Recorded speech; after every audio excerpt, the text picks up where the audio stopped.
Anyway, chat, how many people are still here and how many people have vanished?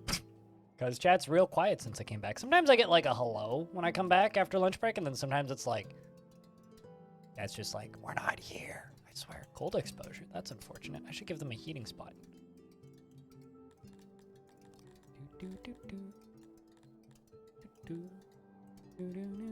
You just got here? Well, I mean, that's no excuse. Come on. Please. Hearth, that's what I want.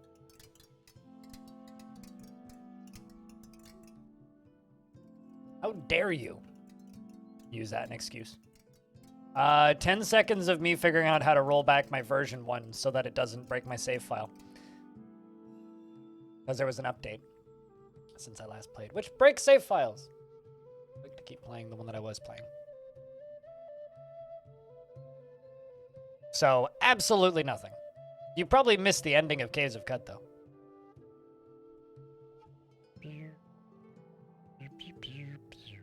Could probably just deconstruct this and then work them all into this.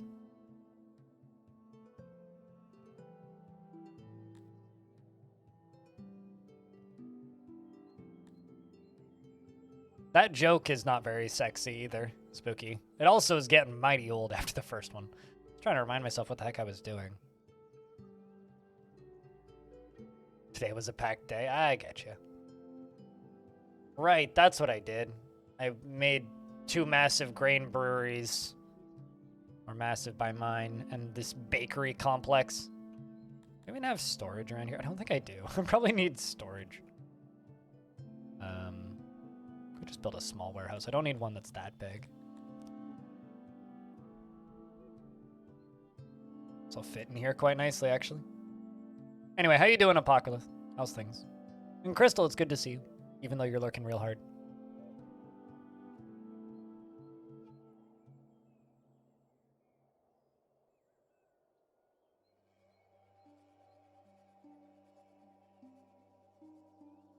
You know, actually, let's delete those jobs. Let's cancel that one.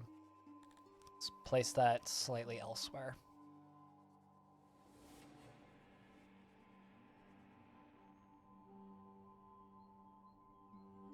Boom. Do that.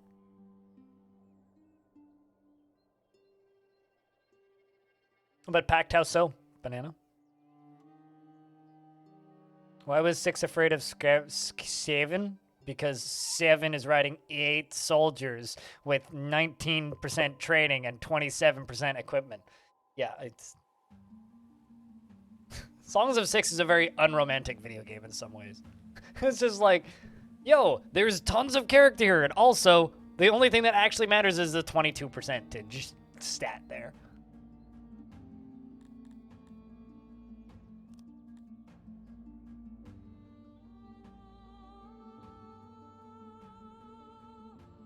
Trying to think. We also could probably use some housing down here.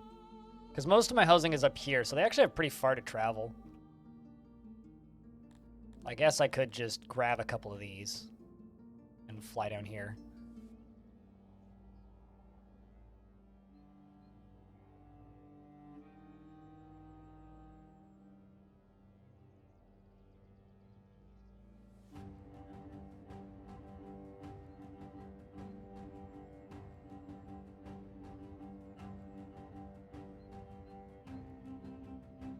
Looks like Factorio. It's like Factorio minus the factory.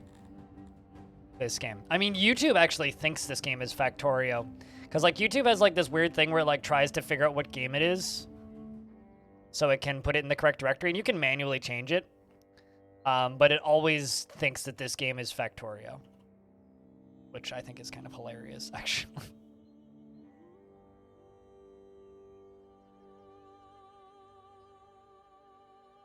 This is very much not Factorio.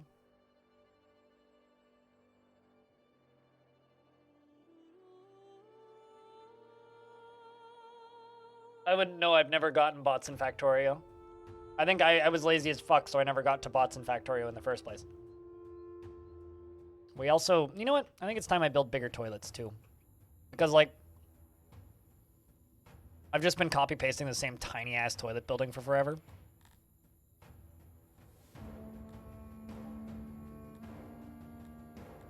Lavatory. Yeah, that's the thing that we gotta build.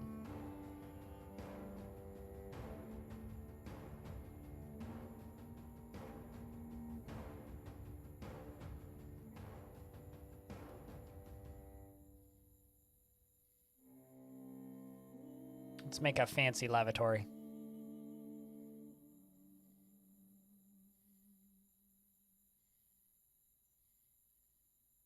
It's kind of a rocket ship shaped almost. Let's cut those down. But yeah, I don't know. I don't. This is one of those games where it's like. Also, chat, is there anybody here who hasn't seen any of this game so far? If you've seen nothing of this game so far, let me know, and then I'll do my best to kind of explain what's going on. Otherwise, like, it's gonna be playing.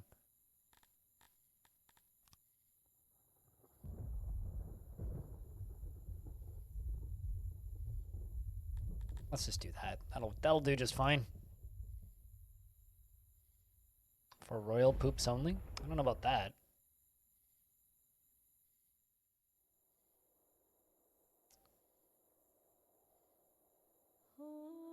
It's a town builder, colony builder, city builder, hybrid thingy, where you have to build a city. Think of it like you're watching SimCity, and all of these individual people are like cars. So these are all my citizens. There are a bunch of different races in the game. These are bug people. These are dwarf-like things. These are weird blue giant people. These are orcs or pig people, whatever you prefer. Basically, wood elves and humans.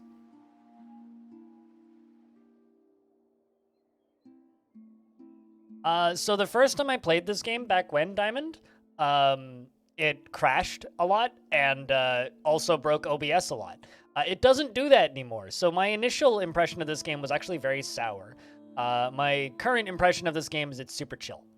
So aside from OBS breaking in the way back version that I played, I did enjoy the little bits of gameplay I played. I just didn't get to play very much of it. And so I've gotten to see a lot more. And the combat's fine, but needs more refinement. That's kind of my only real complaint about it, I guess, would be that the combat is only fine, needs some refinement. But it's a neat game. I mean, I think Banana Unlimited has put 75,000 hours in the last 10 days, based on how often they talk about it, so some other people must like it too. But, like, jokes aside, this game is quite enjoyable. Only 60 hours. Okay, well, it's still 60 hours in, like, a pretty short time.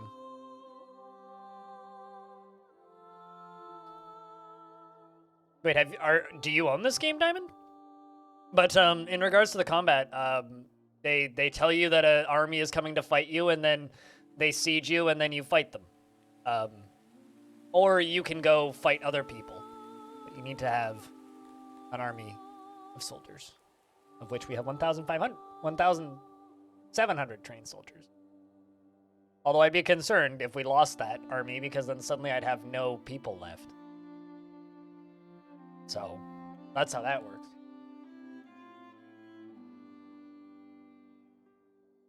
I haven't even tried fighting on the world map. Go and start it up? You go and start it up. What do you mean you don't know how to replicate it? Replicate what?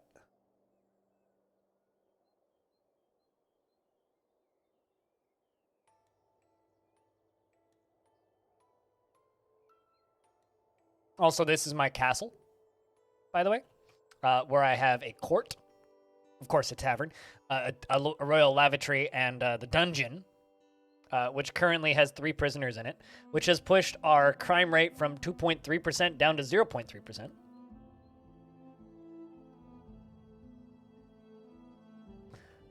I mean, I feel like a lot of the world map stuff is very poorly explained currently in the game. But explaining a game like this is, like, not exactly easy. I don't know. The music in this game's good, and it seems pretty varied. I don't know if there's more of them. But you know that the Songs of Six are the stories that you tell in the world of Six, right? It's not like an omission that they only have 6 songs in their soundtrack or something.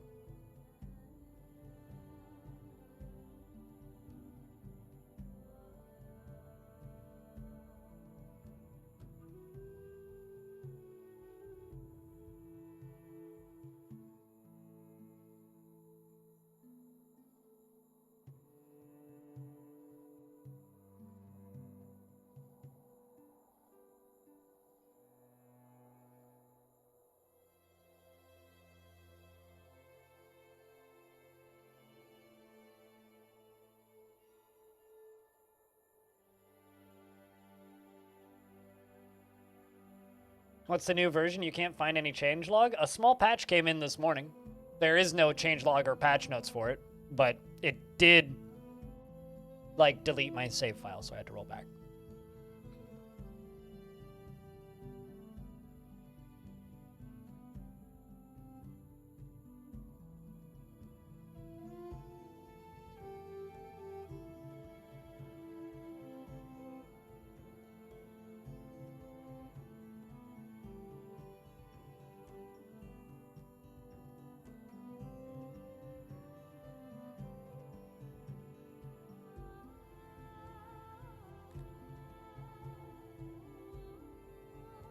Also, do you mean oh boy or oh doy? I'm not sure if that's a typo or not. I'm just kind of enjoying, like, the zen and chillness of this game and sipping my coffee. You only checked the tutorial?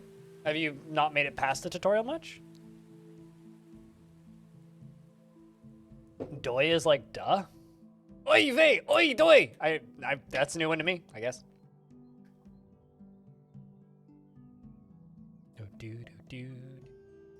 Oh, also, Banana, I got bad news for you. You can no longer be like, you can get #1 gift sub by only gifting 2 subs. You can no longer say that because someone gifted more than 2. That is all of the revenue that we made today, but still worth noting.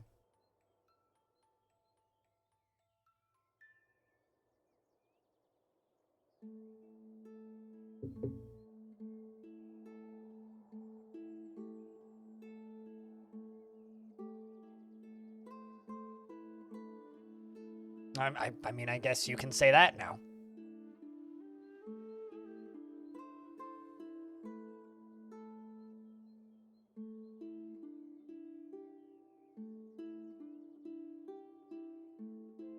Various resources and animals. We'll try it tomorrow. It is. It is a like this. This is a fun game. Like it's clunky in a lot of ways, but it's clunky kind of in a good way. I don't know. The way that this game is clunky, it kind of develops some charm with it, I guess, if that's a fair thing to say. Some of its weirdness just comes across as like, I don't know, it gives it a weird sense of character, I guess. What's a Modio portal? You mean a mod portal? What's Modio? Never even heard of that.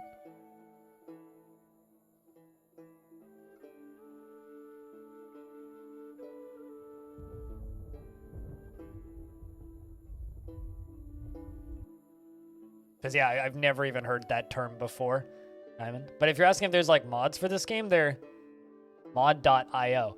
Oh, I don't know. This game does have mod support. I don't know where the mods are. Unless you're saying that they're on mod.io, which I've never heard of.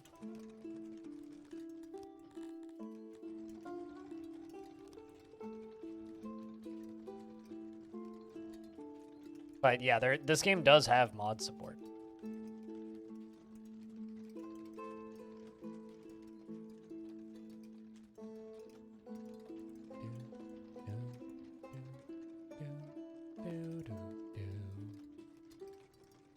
There are a lot of depth in this game?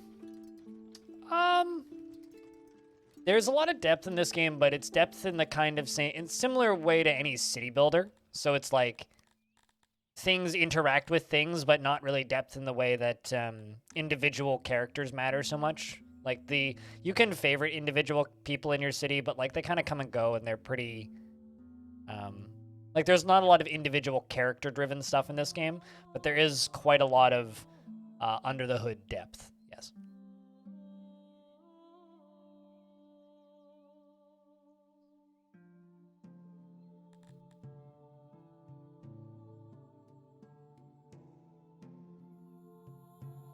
I've never even figured out how to select a title. But noted.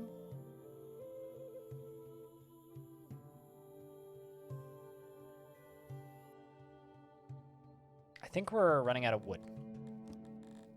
That or all of the wood that we have is very far away. So I'm going to fell some trees. Fell the forests. Are they incapable of getting over there or something? Nope. They can definitely get over there. They're just not.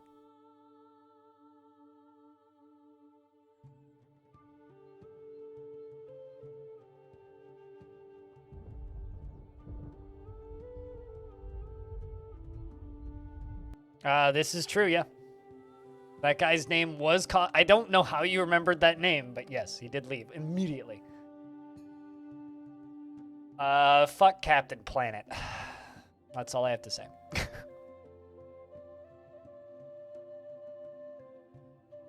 I must build my city, so thus we need trees.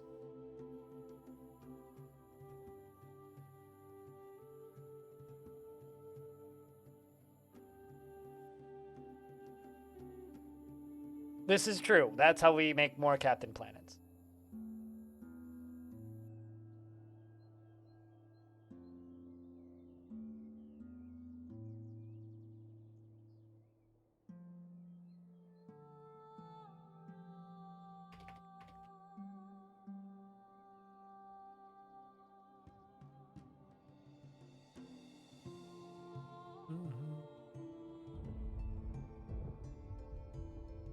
Have I been taxing my neighbors? I don't know how to do that. Taxes is such a good system for colonies with resource scarcity in their region that they can provide. I mean, I don't know. I don't really need any resources on this map at all. Like, I could just, like, sustain off of what I have. But I don't even know how to do that, so... So no, I guess I haven't been taxing my neighbors because I don't know how.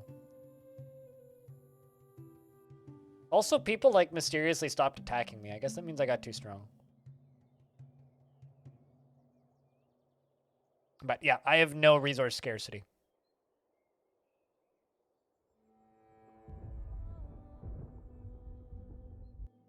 Administration buildings generate quill pens. Oh, these things? The world map is made up of regions, and the regions are people living in them, which you can control. If you manage to capture it, a region has an urban center, which can either be a town or a faction capital. You can upgrade regions with administration points. I don't want to capture things, though. I just kind of want to build stuff.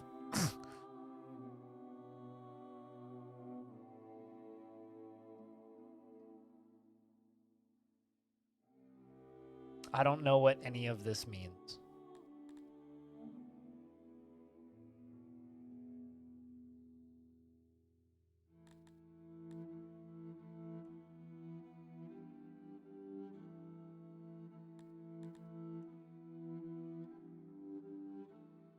Sure.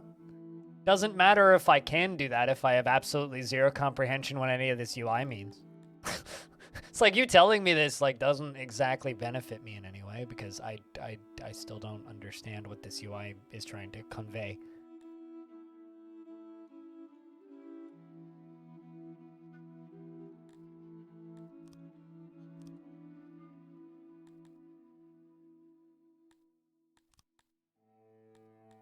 Huh.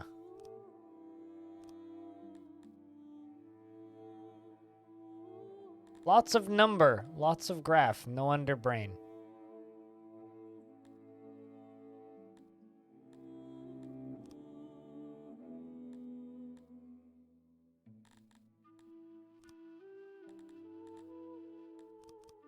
All right, I don't know what I just did, but I guess I just did stuff. I'll figure that out later. I'm gonna play the part of the game that I enjoy, which is not that part. You can just leave what? I don't... You say you can leave import at 0% and they will still send tribute to those zones. I don't know what that means. So if you want to explain it in a way that makes sense, go nuts. But that doesn't make sense. So like, what do you mean by leave import at 0? Am I supposed to understand what that means?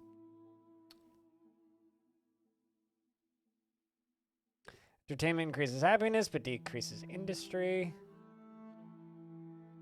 Infrastructure improves living conditions for all. Let's... Okay, so those cost a lot.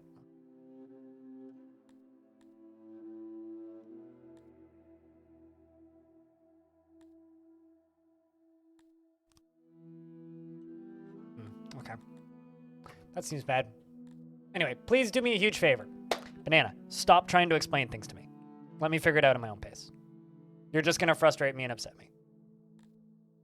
Just let me fiddle with things.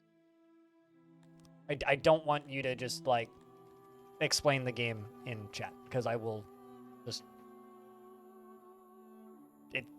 I learn weird. Let me learn slowly.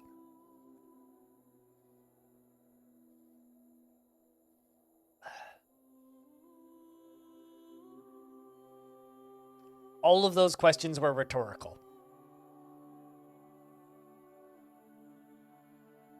Okay? I'll put it that way.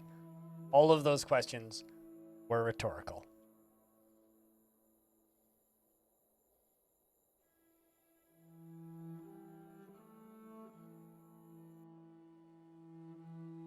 Besides, every single one of my resources here are, like, easy to obtain. And the things I don't have, I simply haven't unlocked yet, so don't need to worry too much. Also, we just had a lot of deaths.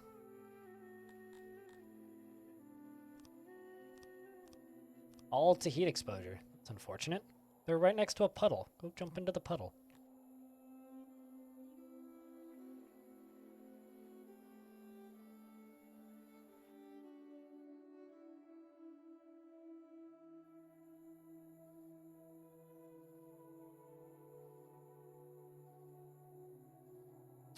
Well, thank you for your input, I guess. When I figure out military, please tell you. In what way? Like how to just get people training? What, this menu? Because I figured out this menu. This is the percentage of gear that they get. You select the type of soldier. You select the number of soldiers. The amount of battle gear is this, so if you want them to be more armored, bump up this ticker based on the amount of armor that you have. And then this is the amount of time that they spend training. How to go to the fight screen? You click the button when it pops up. Because when a fight starts, you click on the fight on the world map, and then it says auto battle, fight battle, or whatnot, and then you click on the fight battle button. Whatever the fight, the OK, join the fight button. Whatever that button is. You don't have to do anything unless you want to send your army out to them, but then you have to have rations for your army and cloth so that they can sleep. How'd the CUD end up being? It was an ending for CUD, and I think chat thought that we died a couple of times, which was entertaining. And we dodged the delete your save file button, and instead, Eurus the Tourist exists still in the world of CUD, but lurks and waiting. Who will be reborn when a new major update comes out, I think. Didn't have any supplies or something? Yeah, you need rations, which is made at a ration hut to send them out. I haven't actually done it, but I know that's how you do it. Which I now have 500 and a bunch rations. Rations can be made out of any food stuff. And they seem to make them pretty rapidly once you have them.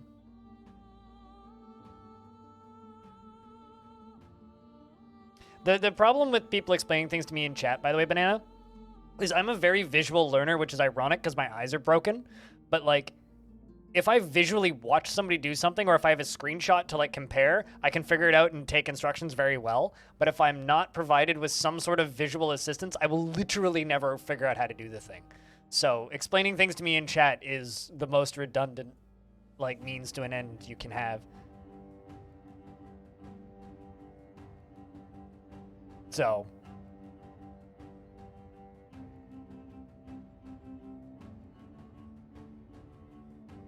yeah, and I did a bad job explaining it. That's on me.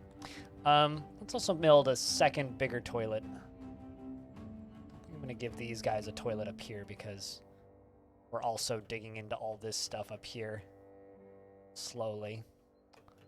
Do have this toilet down here, but that's a little far away, so let's give them a nicer toilet.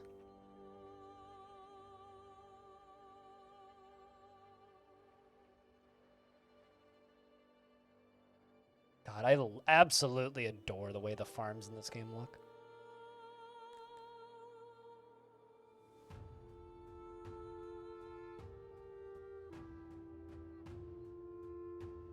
Right, so I think I need more farming.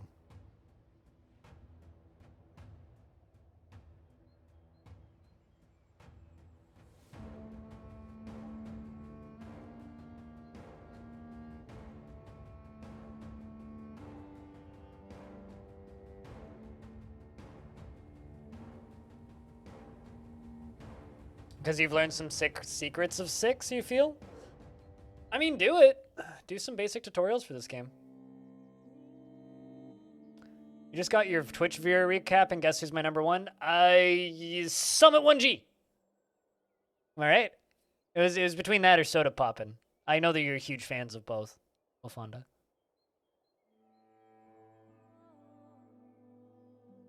But yeah, I would do it, Banana. Why not?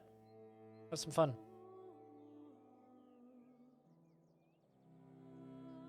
But I guess I'm your number 1. Or are you your number 1? Because that would actually be really funny. It's like you just watch all of your own channel. Picture and sub channel. Oh boy. Oh boy, oh boy. Oh, would you look at that? Man, I outrank Italics? That's impressive.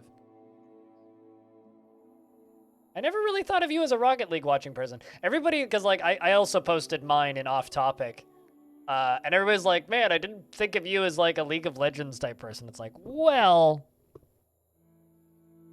It's like, of course, that and science and technology, because I lurk in a bunch of 24/7, like, lurker streams.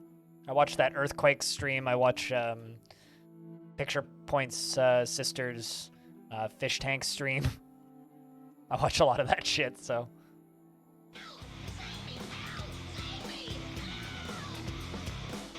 The first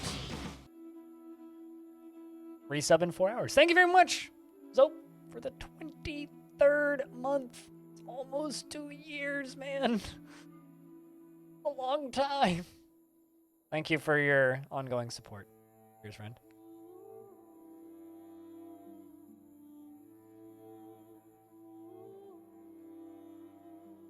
Time does fly. At least it doesn't fall. Imagine if time fell. It'd be kind of concerning, I'm not gonna lie.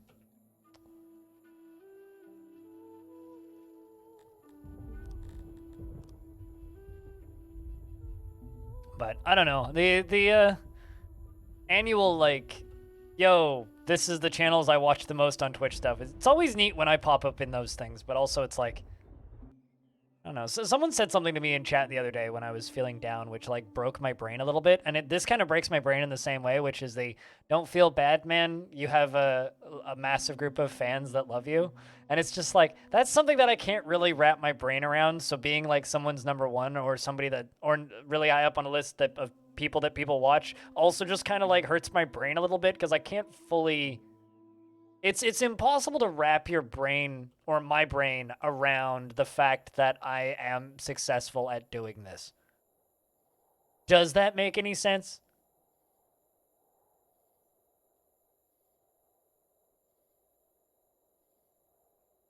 You have to wait 6 days before you can resub? That'll be on the 23rd then?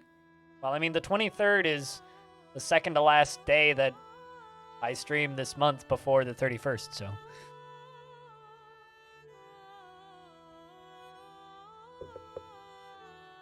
If time fell, you fell in a long way now. I mean, maybe it does. Makes perfect sense to you. Cooler understands me? What is this madness?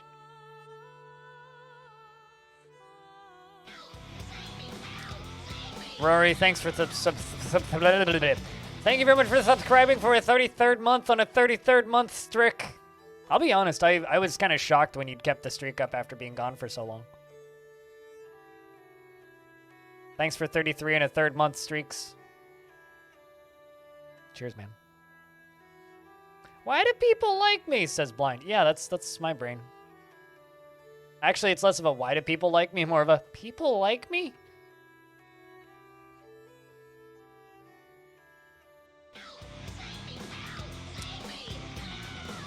Did you two plan that, Rory? Woot gifted a sub to Crystal. Thanks for gifting a sub, Woot. And Hobo, thanks for the 10 bucks. No, that wasn't planned? Really? Okay. I'll believe you. Thank you very much for the $10, Hobo. And Crystal. Congrats on getting the sub. If you're lurking still. I know you were earlier. I think we're losing people this year. Nope, we're gaining population, apparently. You noticed that a train was imminent and you figured you'd hit it with a bus? Because that's kind of what just happened. Hobo's just like, oh, look, a train. Step on the gas! I haven't heard that one in a while. Giggity. Back at you. You only recognize 4 out of 5 of your top watch. Woo, thanks for the $30. Cheers, man. Can I ask what happened to the 5th? On the 4 out of 5 of your top watch? Thanks for the $30. Cheers, dude. Just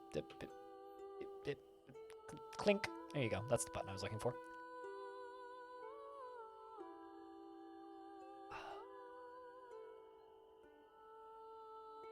But massive thanks, dude.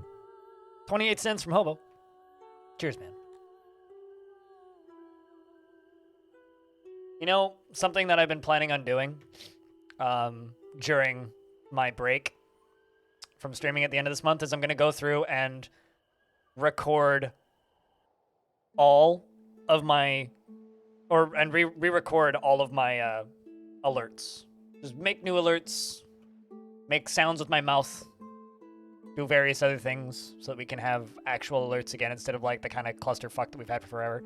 You've watched Rory more than you've watched this 5th guy, and you've only watched Rory last night after the raid. Well, Rory's an extremely entertaining streamer who's been gone for way too fucking long, and I'm happy he's Just back. to make sure Hobo doesn't stay ahead of me for the week, smile. He might. Careful. I mean, Woot did, so...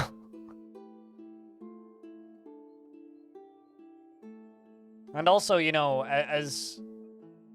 This is something that's kind of weird to say, but it's like... It's nice to have other streamers around that I know gel well with my audience because there's not that many of them. That I can just, like, raid and say hi to. But thanks for the hype train, guys. Seriously. And the $4.20, Rory. Cheers, man. Also, it's a fucking crime that nothing happens when people cheer $4.20 right now on this channel, and I need to remedy that.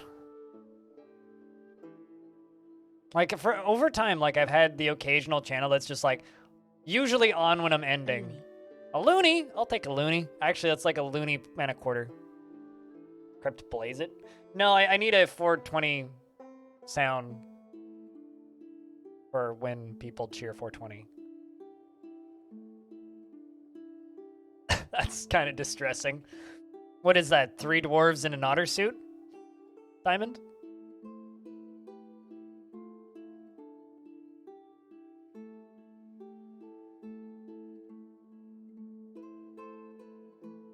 That's using so much material. And it's missing grain. I guess we're using grain faster than we can cook it now. Or faster than we can harvest it. The thing is, I'm still exporting grain, I think.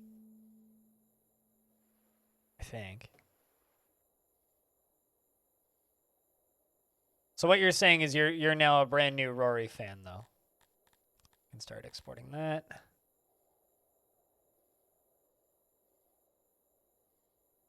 No, I'm not exporting grain. All right, I guess we need to grow more grain then.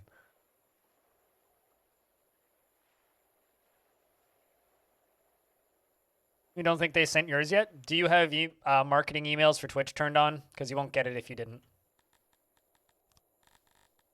But yes, I've received mine. Mine is in off topic in my Discord, if you'd like to see it.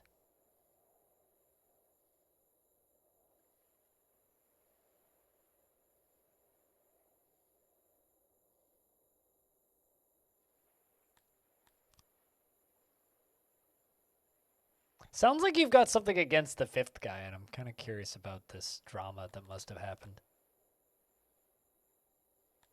I won't pressure.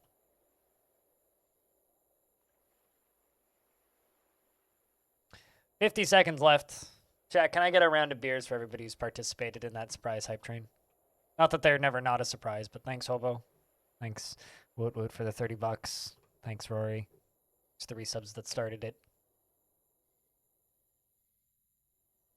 You just literally have no memory of them? That's kind of incredible, actually. Now I'm very curious as to who it is. It's probably just somebody that you got raided into a couple of times.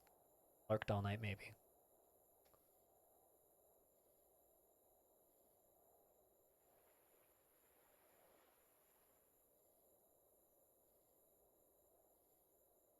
I'm still just amused by how many people are like, Blind, you don't seem like the kind of person who watches League of Legends yet. I definitely do watch League of Legends. But 3 gift subs, or 3 subs, and $46.17 in bits. Thanks, friends. Choo-choo. Although it claims $36.17 up at the top, but it's actually $46. Unless my math is wrong.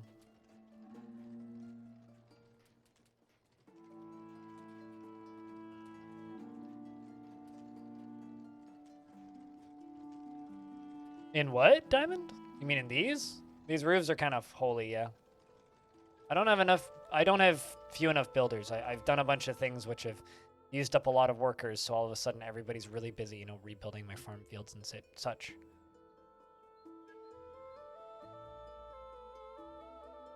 In the centralized part in this area? What holes do you speaketh?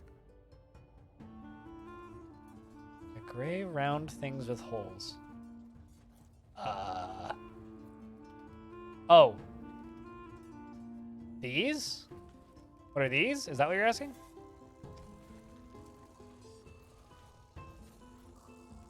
Because these are where the bug people are birthed from.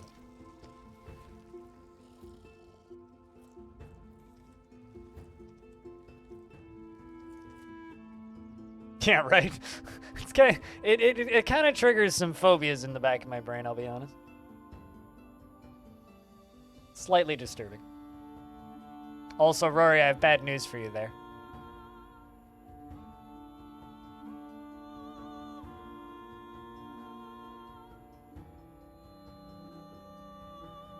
Still number 3. Yeah, like I said, I got some bad news for you there.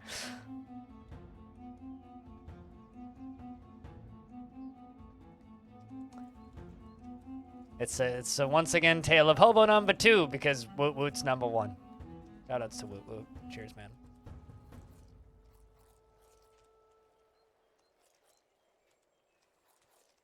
Give you an hour. All right, you've got 60 minutes on the clock. Counting now.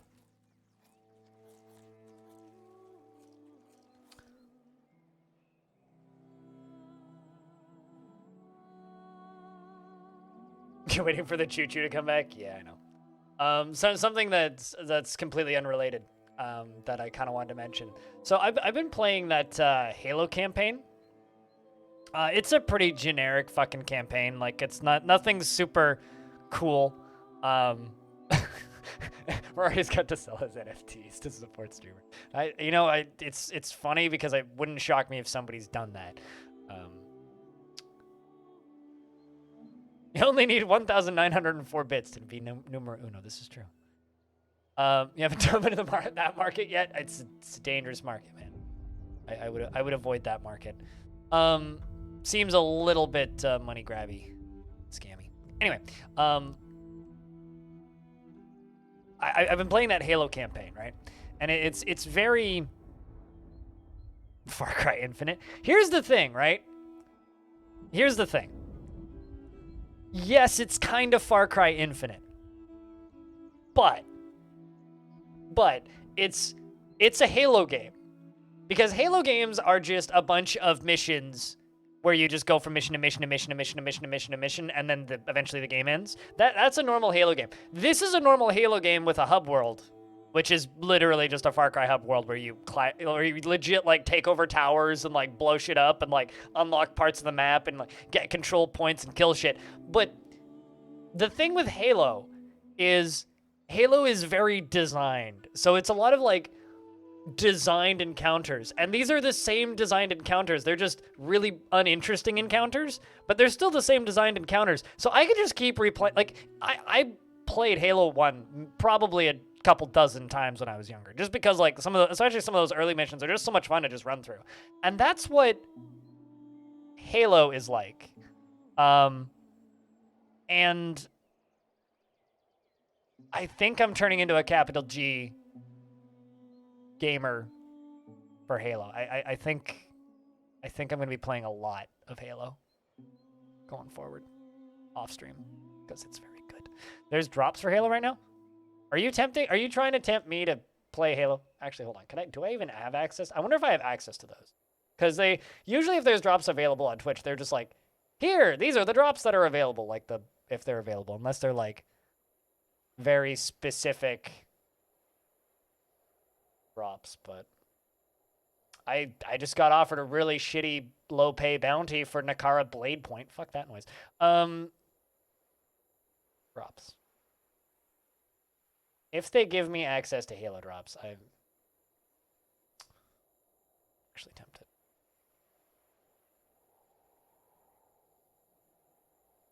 Nope. I do, however, have access to Black Desert Online, Trove, Goose Goose Duck, World of Warships, Smite, as if I'd want to play that. Yeah. Yeah, that would be an invite-only one then. You gotta watch specific channels. I was just curious. Could you maybe DM me a link to that channel for a friend?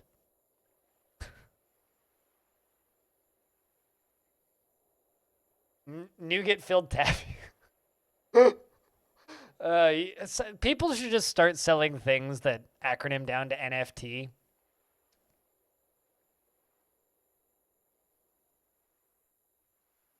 My little sister has 4,000 hours in Black Desert Online, and I'm not sure if I should be concerned for her or not. I'm just going to put it out there, Hobo. We need to play some Halo Infinite campaign once that launches. When that Halo Infinite campaign launches with co-op, we should play some of that. Because it's legit just like run around and murder grunts that scream help when you run into the room. You walk into the room and they throw their hands up and they go, help, he's here! And they run away and then you shoot them and it's great.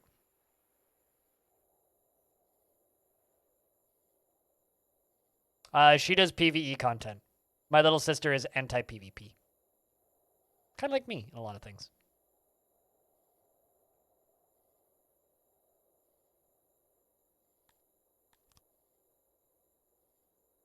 Then why is she playing Black Desert? Because the character models look cool, according to her. That was her wording. When she first started playing Black Desert, I was like, it's a trap, get out! And she was like, but the character models look cool. I was like, uh-oh.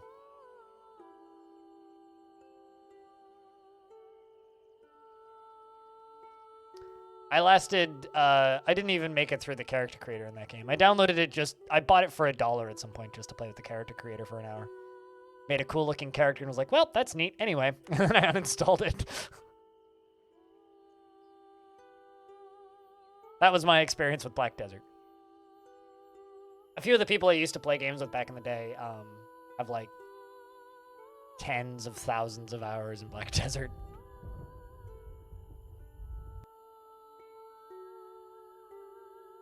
All of this to make bread.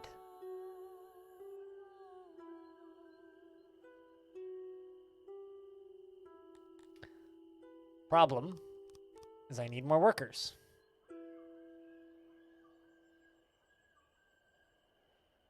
I need more workers.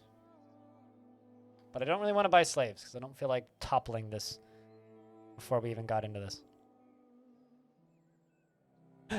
Also, chat room, can I just say this? Can we say that we are past the I'm a Halo person or not a Halo person or a PlayStation person or an Xbox person Like, we live in the beautiful era of PC gaming where we are all united as one, as people who just like video games.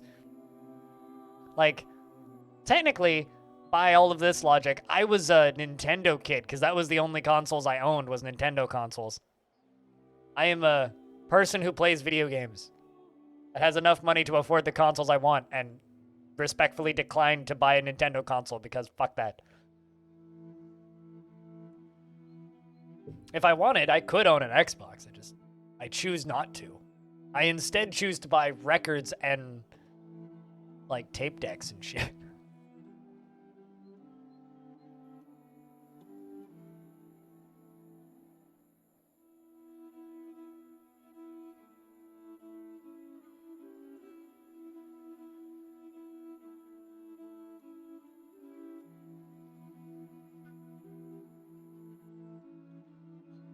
You guys want to know what's awesome? This is what Reddit has become. This is what Reddit has become. So, Rick Astley posting selfies on his /rpics on his official account. That's where we're at on the current year in Reddit.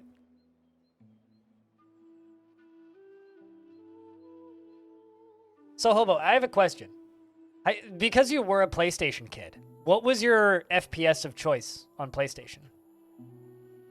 Reddit just wants to marry Rick Astley. That's the reality.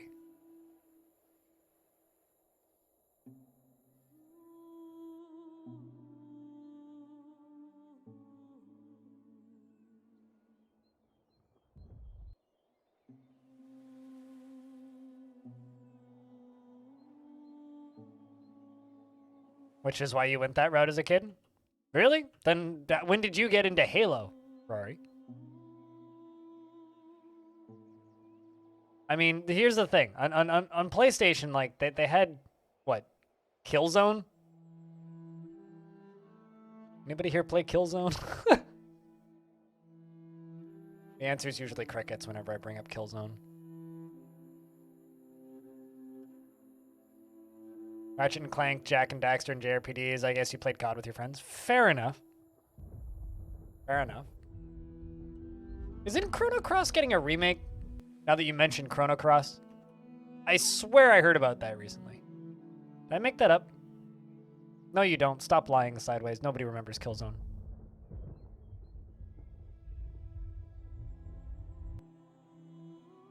Ah, you had a PC early on. I gotcha.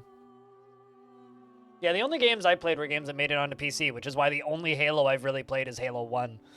Which is why I also do not care one lick about the lore.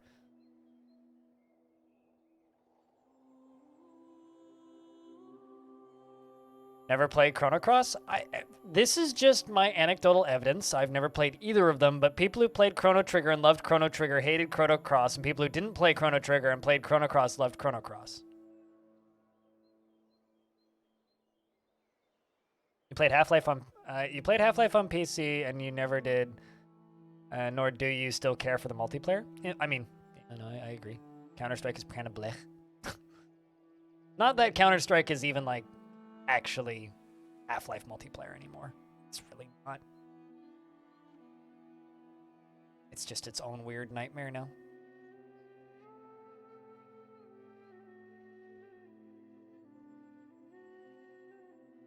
Chrono Trigger was alright, but the people who played Chrono Trigger and hate Chrono Cross are nibbies? What's a nibby?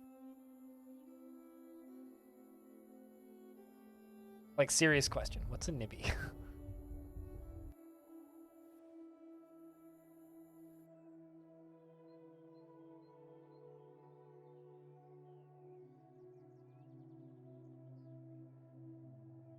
You know, I know what a not in my backyard is, but I don't know what a nibby is. N-I-M-B-I-E-S. I've never heard that term, but I know what a not in my backyard is. But you've given me two different acronyms now. So you can't, like, shorthand an acronym and then get mad at me for not recognizing the acronym.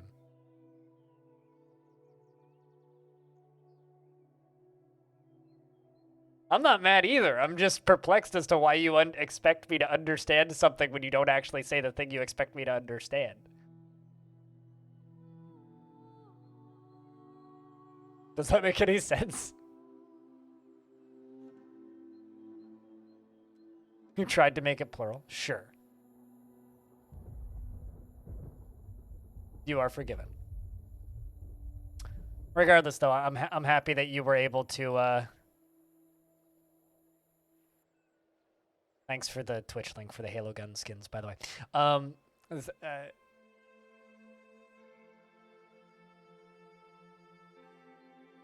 But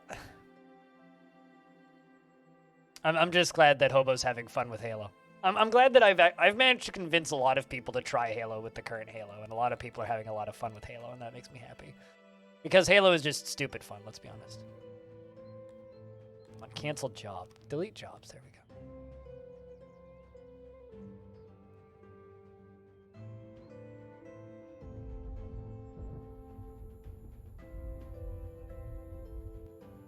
I need all these farms to be done.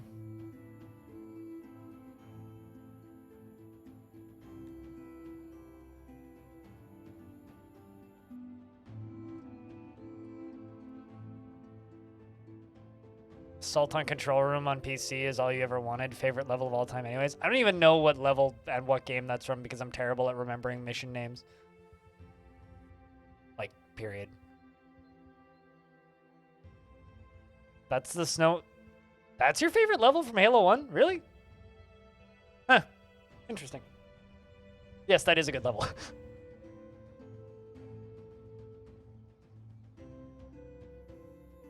Absolutely Mastercraft. I mean, it's a great level. It's just not the one I would call my favorite. I mean, if I were to pick a favorite level from Halo 1, it's...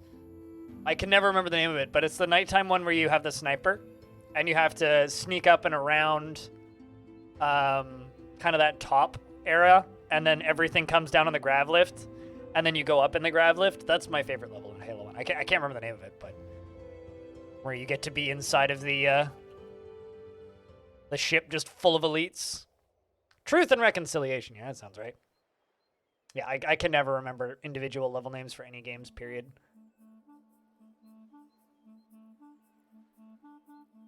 Hey, look at that bread counter go up.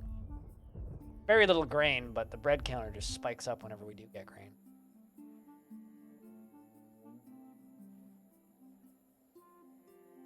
Halo 1 is a masterclass in how to make an accessible game that controls well.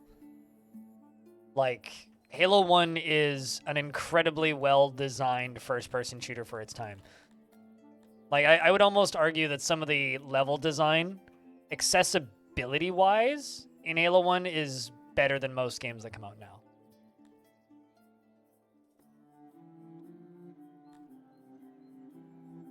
And when I say accessibility, I mean they managed to make a convincing first-person shooter that works on a controller back then, but also well on a PC. And they also had some of the most convincing AI for the time. It was like a lot of people talk about Fear's AI and like Half-Life's AI, but like there's something about Halo 1's AI that just feels believable and it's hard to explain.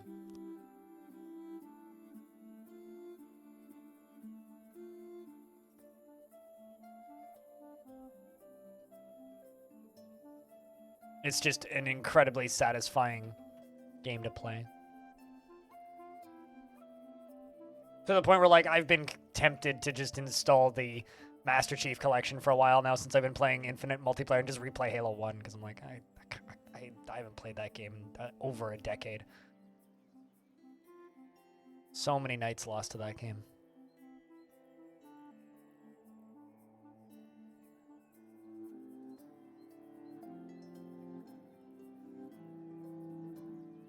But there's also part of me that's scared to go back to it because I'm scared I'll hate it.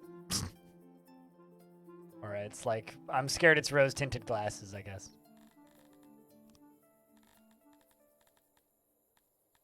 Chat, what's a game that you're scared to go back to because you think you might have rose-tinted glasses for it? That's me in Halo 1, no fucking question.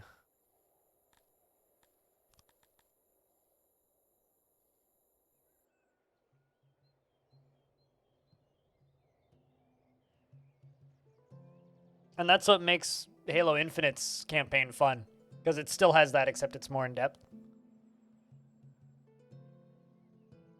Ultima Online? You're scared to go back to it?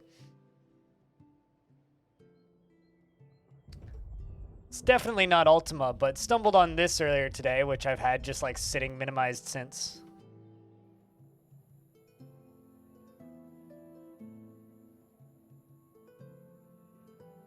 Also, Big Bad Waffle's a really good name for a developer. Fallout 3 is a game that you're scared to go back to?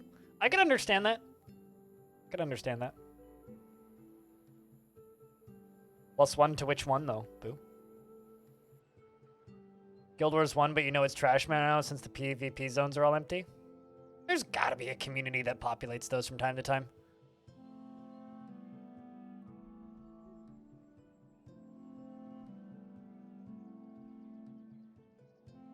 You know, I don't know if you watched my Rift Wizard interview, Banana, but I did an interview with the developer of Rift Wizard, and there's a huge chunk of that interview, about 10 minutes, that I cut out where he just gushes over Guild Wars 1. Just because it wasn't relevant to the rest of the video, and it didn't really fit in. It was kind of a weird tangent. It's in the audio version still, but I cut it out of the video version. Because it got the video version under an hour instead of just above an hour, which means more people will watch it.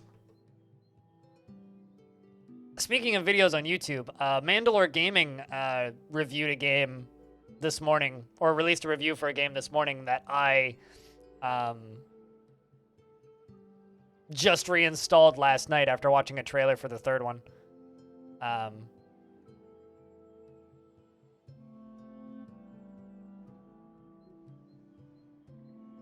Less of a 1 hour one or 59.59, yes. It's more of 45 minutes, yes. Hour and a half, or an hour and 5 minutes, no. More of that. But that game is Homeworld. I reinstalled the Homeworld collection last night, which I played a good couple hours of when it came out. And since then Excuse me. I've got the hiccups, apparently. Hey, Chups. Sim Ant is back. Dude, add that to a list of games that I would love a sequel to. I think I'm actually just going to disable these for a second. Disable the bakeries. And let's get those workers back so that we can actually finish building stuff. Get these fields up and running. Get those trees hacked down, get stuff built. Because we're employing too many people right now in full-time labor, and so they can't work as just generic laborers, like gathering resources and such, so. You headed to bed, Diamond? We'll see you later. But how you doing today, Chups, if you're just tuning in? We played some Caves of Cut earlier. Finished up the main campaign, so that bot will go up soon. And now we're playing some of this.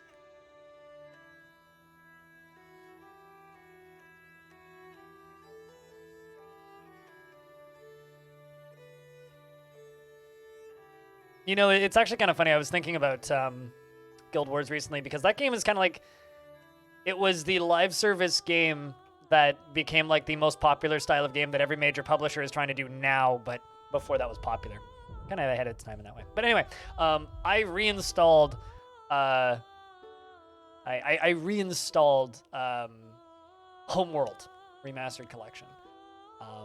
And also reinstalled Deserts of Karak because I don't know. I like the world of Homeworld. I'm just scared people aren't going to like watching it. And I kind of want to try streaming it. So I might try streaming the first Homeworld early next. Almost finished the last scenario of your short film or a video game? Stops.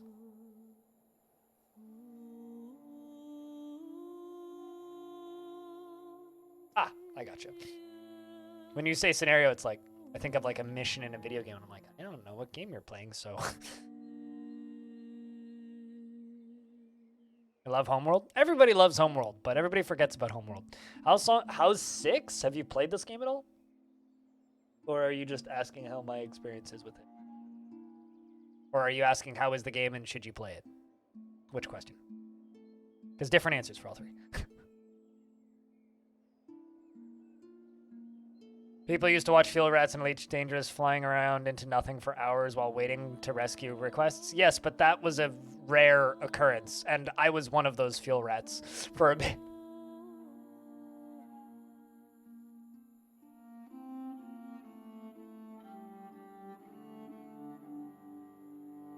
How I like it and if you should play it then? Okay. This game it's less of a RimWorld and more of a city builder. So if you like city builders, it kind of scratches that itch. But it does have a little bit of the colony builder feel to it in that you design individual buildings. But it's much more of a city builder. Individuals don't matter so much. It's all about scale. I mean, right now we have 2,500 peoples, and the last major unlock is at 12,000. So it's all about scale. So if you like the kind of factory must grow feeling of Factorio, but don't like conveyor belts, this may be a game for you. I enjoy it. It's definitely like early, but it gets major patches about once a month. So the dev is very consistent and pretty quick. It deserves its overwhelmingly positive reviews, but it is weird and obtuse in its own way. But the tutorial is pretty alright. And I also just gifted it to my older sister for Christmas. Although she won't get that gift until the 24th. Because you can I learned last night that you can schedule gifts on Steam, so I scheduled gift for my little sister and my older sister.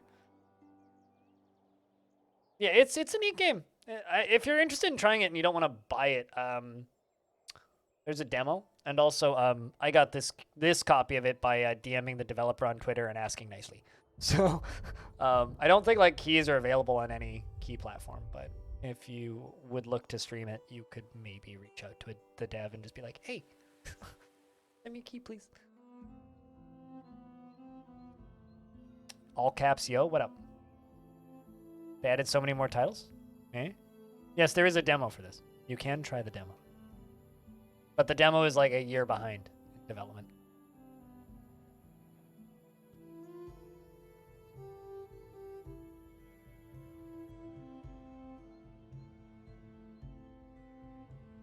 You did a small edit on my recent bird clipping on Halcyon. What did you do to me?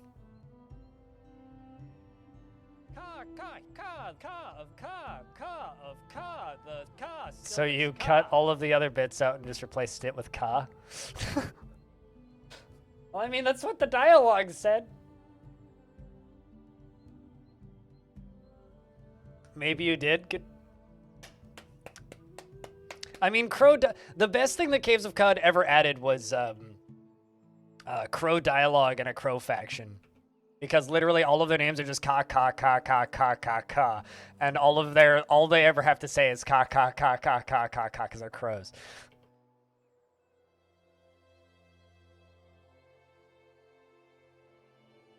Oy vey. That's complicated. Banana Unlimited. Do you get achievements for getting them all? Because then they would tempt quite a lot of people. Although, keep in mind, I think Kiri actually, like, hates this game. Because she says that it makes her motion sick, which is unfortunate.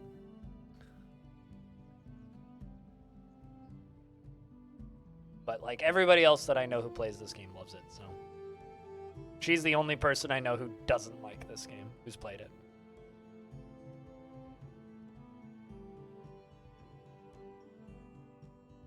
They in themselves are achievements. They have material boons for future runs. Yeah, but who cares? Unless it's something I can plaster on my in-game account.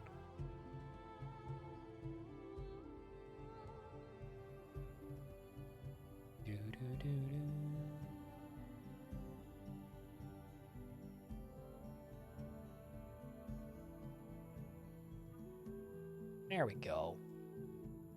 Now I've got like 160 extra workers, so I can go down here and turn this bakery back on. Well, I'll just set you to auto-employ for a little bit.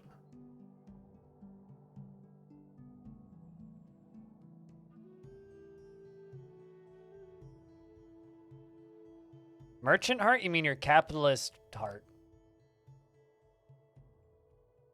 I don't even...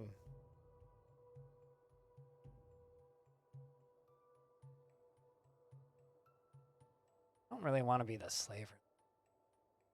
Yeah, the problem is in order to get access to those, I have to literally throw this city away. So I'm gonna try and just get the 12,000 first, Because that's all I really want is the 12,000 population. That's my goal with this particular city.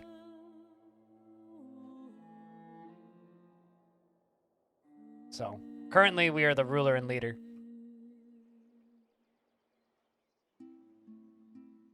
Makes your late stage capitalist heart socket go doki doki. I mean,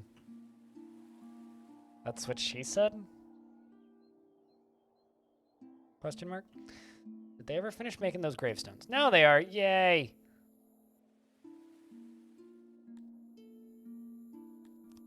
Something that I wish they'd do in this game, that they do in Dwarf Fortress, is over top of every one of these buildings, when I hover over them, I wish it would tell me how many I'd built.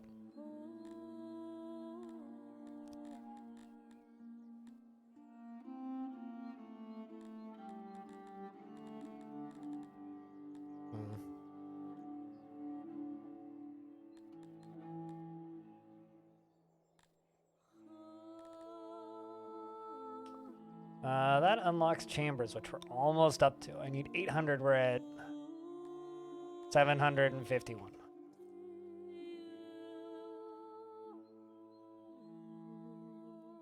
Does this game have those options? It has a tech tree, which unlocks new building types.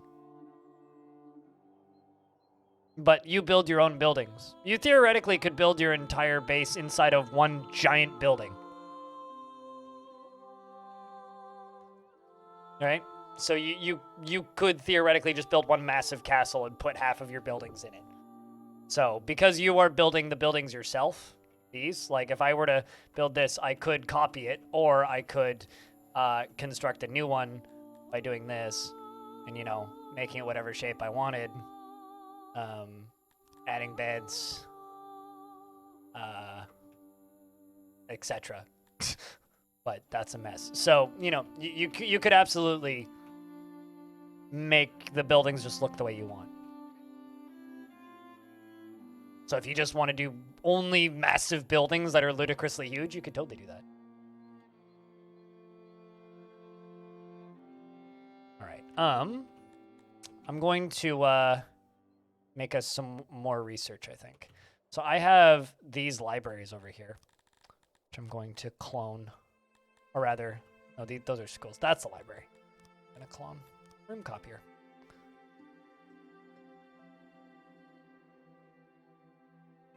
Well, actually, you know what? Let's go into here.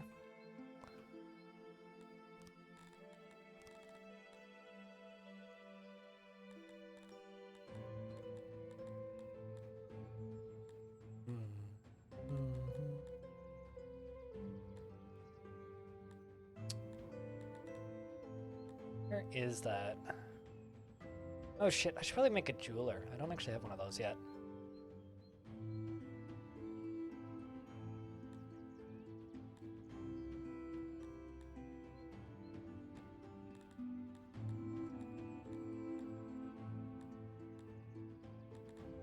Knowledge, that's what I'm looking for. Library! Let's just make us a nice big library in here. Do 10 by... Apparently that's about as big as you can make them. All right. Do 15 by 40. Going to be a very large library.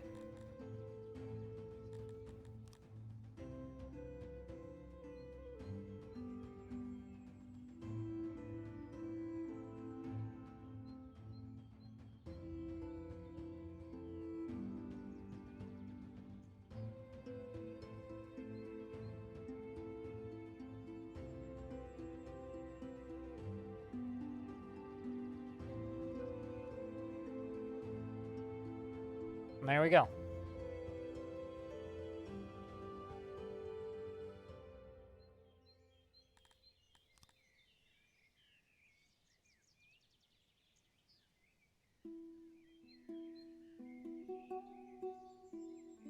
Buy farms and mines don't have it as an option. Wait, what? But farms and mines.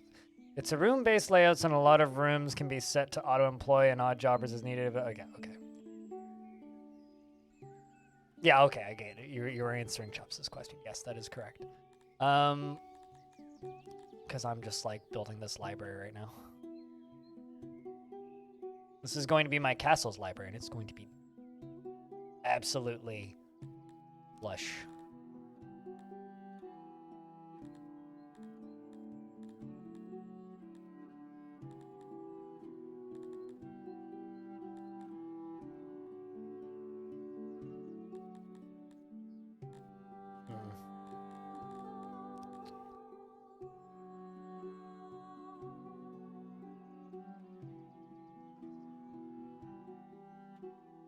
Yeah, it's very easy to be short on odd jobbers in this game that just kind of run around completing tasks for you. It's very easy to run out of them.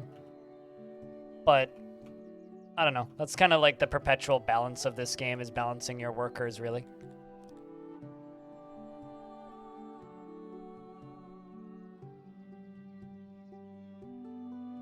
This is a very expensive building.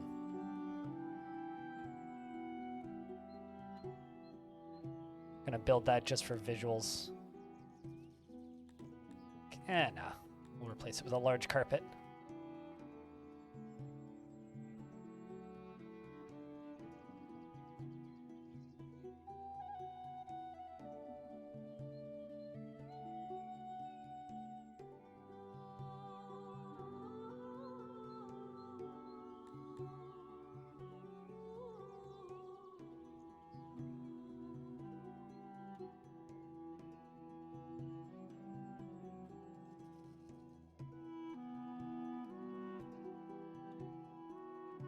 And there we go. That's a very expensive building. Oh, of course I need to build doors, duh. Put some doors down here. Some doors down here.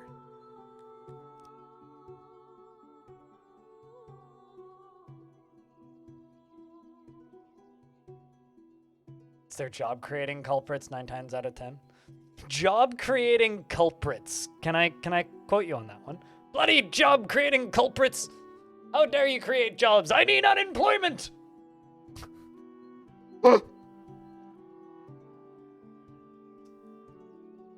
That's a good thing that your brain says. But weren't you like looking forward to playing that today?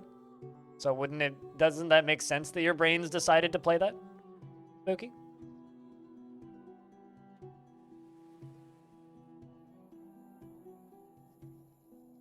You require unemployment and more slaves. That, or you're just Roman. One of the two. You're either a late stage capitalist, or you're just Roman. One of the two.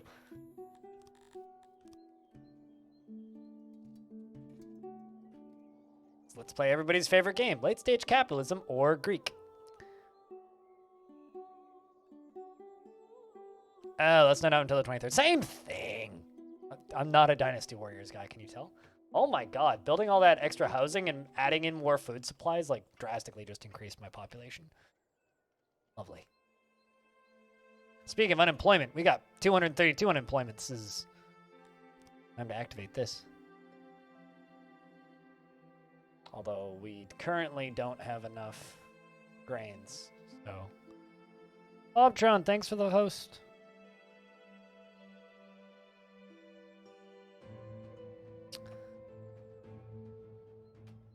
I mean, I also, I'm not trying to speedrun the game and letting the city organically grow naturally. As it should, damn it.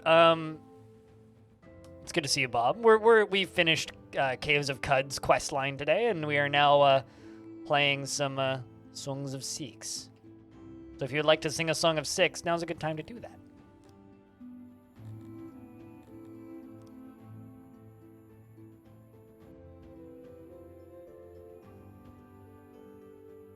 And don't ask me what the lyrics are, because I don't know.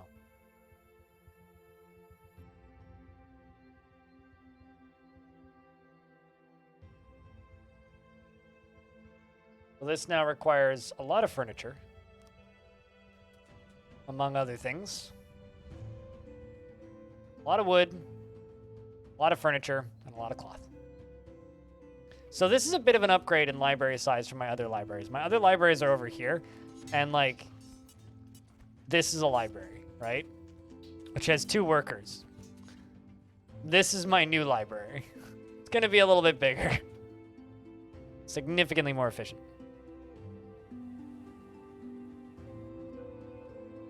I'd like some rye. Rye is good. Jack, can I get a round of beers for no apparent reason?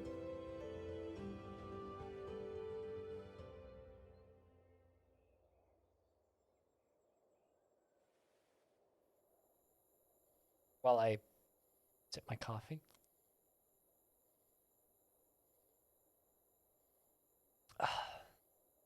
4 to 20 goblins packed in a pie? What does that even mean?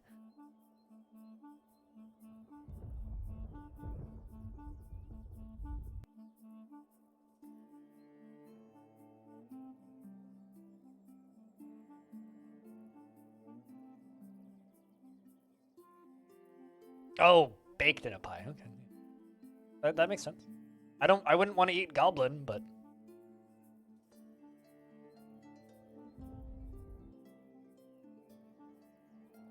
needs a server-looking lady to stare over her glasses when you're returning a book.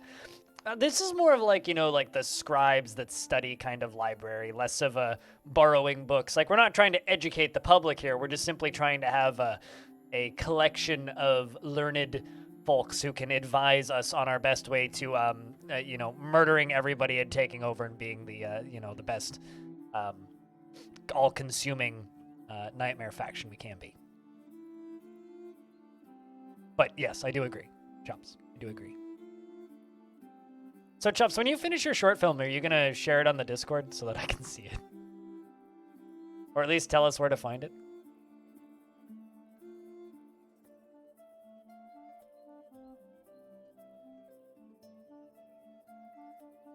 You can put the nursery and the school in the same building and have it laid out like a kindergarten. You could absolutely do that.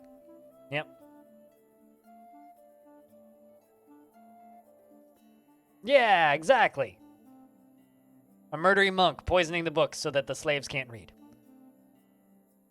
And convince them that if they try, they will just simply die. I might build 2 of these, actually. Depending on how much population that gets me. 31? Damn, 38. Damn, that's a lot of population jumping we're doing. I think I'm going to clone these.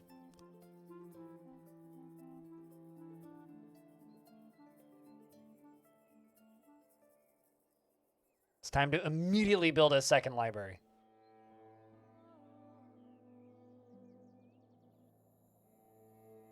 There you go. That's our library.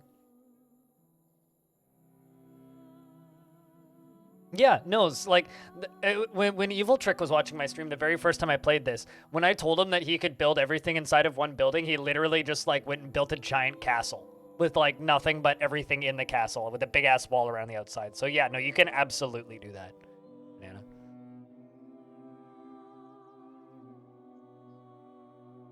And that's why I think that this game is so cool. And it's cool just as a city builder, too, because of that.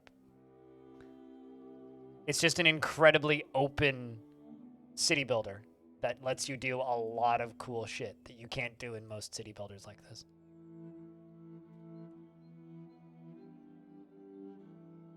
You can't put cribs in the bakery. Well, I wonder why that is. Can I show off the map? Like this? There's your map. That's our city. We got a big outer wall. Got the inner sanctum that we're working on right now. We got like living area there and some living area down here. The trading hub down there. Farming.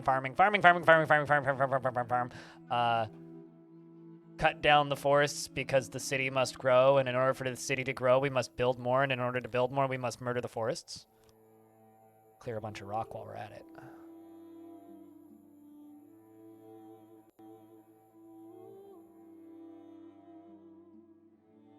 It's pretty good. It's a good time. But aside from that, kind of hard to like just zoom out and show this. These are all the livestock areas. This is the front gate.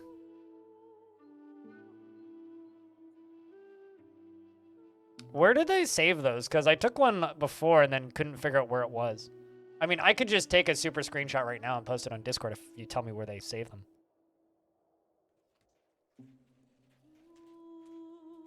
This is true. Yeah, this is true. The noise does eventually become a bit too much. That's not helpful. Because I was able to, like, I can just do this. Doesn't really take very long. But, like...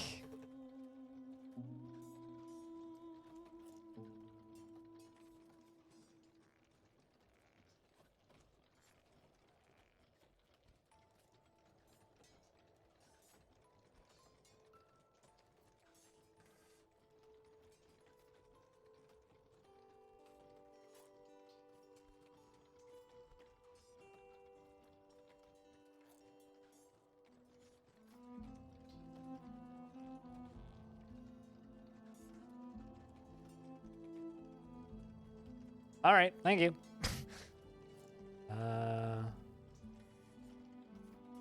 Here, I'm linking it, or I'm sticking it on Discord in off topic.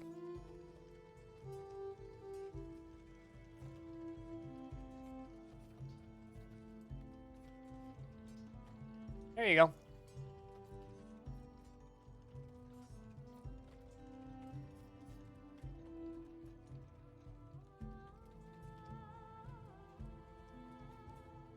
Crowsy robots have been taken over by fungi.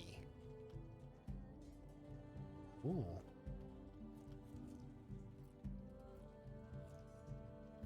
That's super cool, man.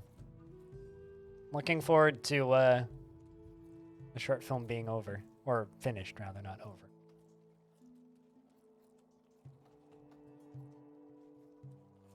Also, I got kind of a funny comment on YouTube the other day, or earlier today, where someone was just like, "Oh, yay, you're starting the another playthrough," because I'm starting my a holiday playthrough, right?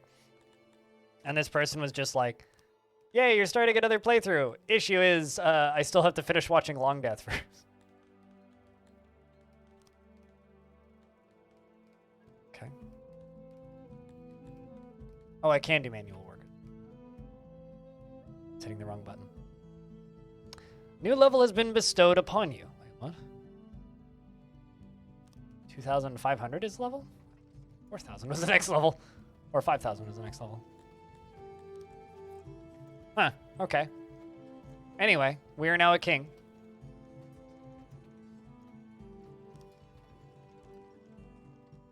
How long would that take? Longer than it would take you to watch all of the Pokemon anime, which we learned a couple days ago. More than a couple days ago. A couple weeks ago now.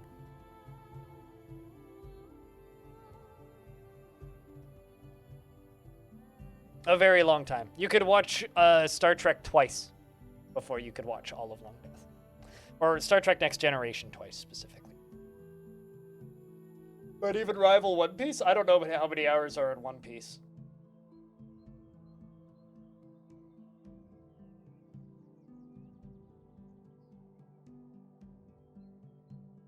Yeah, but they're 20 minutes each. If anybody wants to do some quick maths, there's a link to the whole playlist.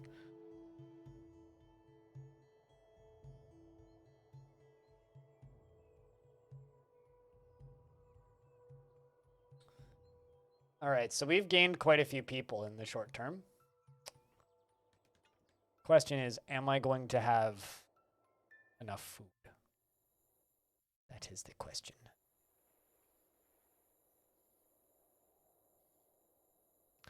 I think I might actually deconstruct these bakeries down here and move them up top. Or these breweries, rather.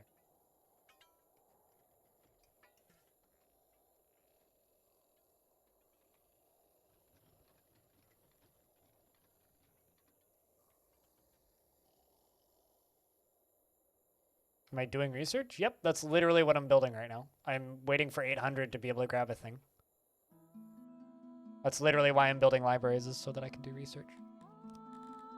Where'd the thing go that I was looking for? This thing.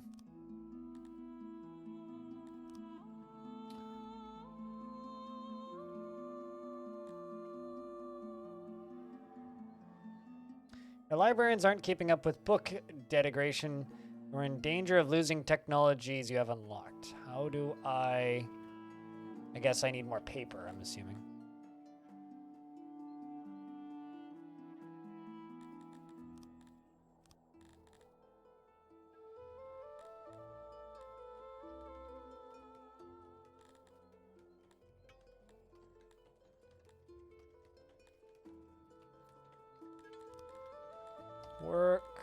crafting.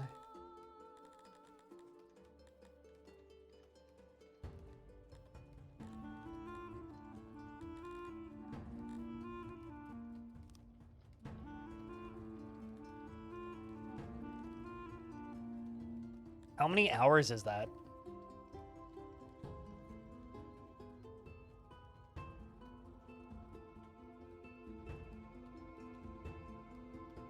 I'm just curious about what the hour count is for it.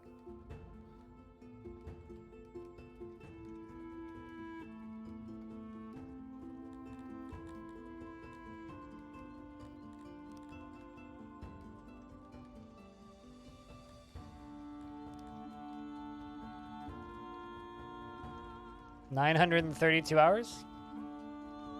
Not that crazy. Well, I guess at the end of the day, nobody can deny that I've played a lot of Dwarf Fort. That's all that I've really gained out of this.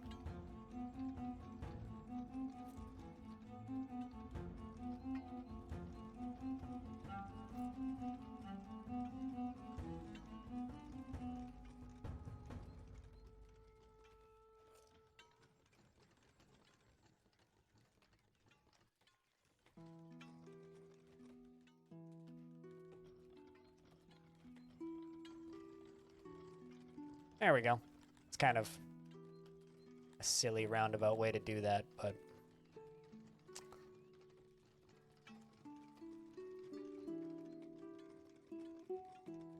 it's not even when I do it this way.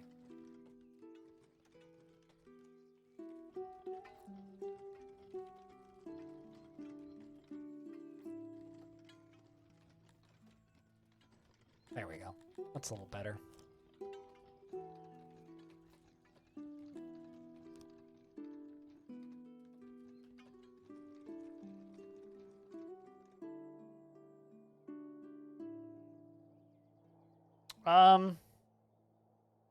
I mean, most content creators do. Because in order for a content creator to have less content than a AAA game, you'd only need to play one AAA game once. Yes, I have 2,700 population currently. And every time I click one of these and these numbers go up, I get more of these. These are the races that I have that are in my base right now, and the number of them. That's my total population. That's my total number of slaves in my population. That's the number of people that are happy. That's the number of soldiers that I have, which is out of this population. Money in the treasury, value of goods, and research, etc.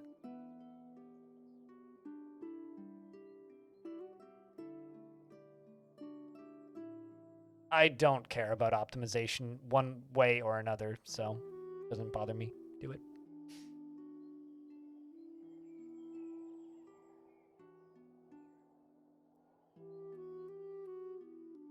But yeah, this game's all about scale if you're unfamiliar with it, Pike.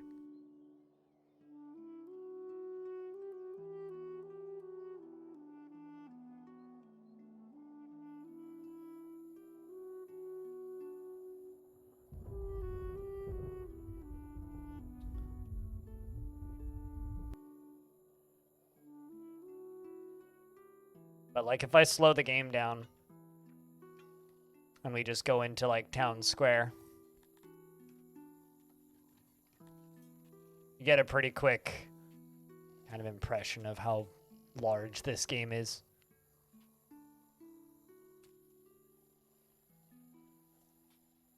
Big boy's angry at something? 98% loyal. Pretty okay. Oh, bug boys, not big boys. Yeah, they've been angry for a bit. I don't know. They're not particularly helpful.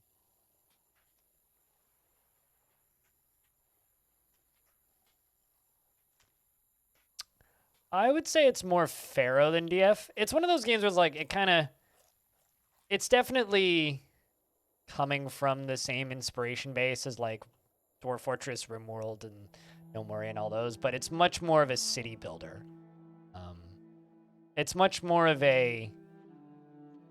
It's more of a city builder than a colony builder because you don't have very much in the way of individual needs and requirements and fulfillment going on. It's mostly just large scale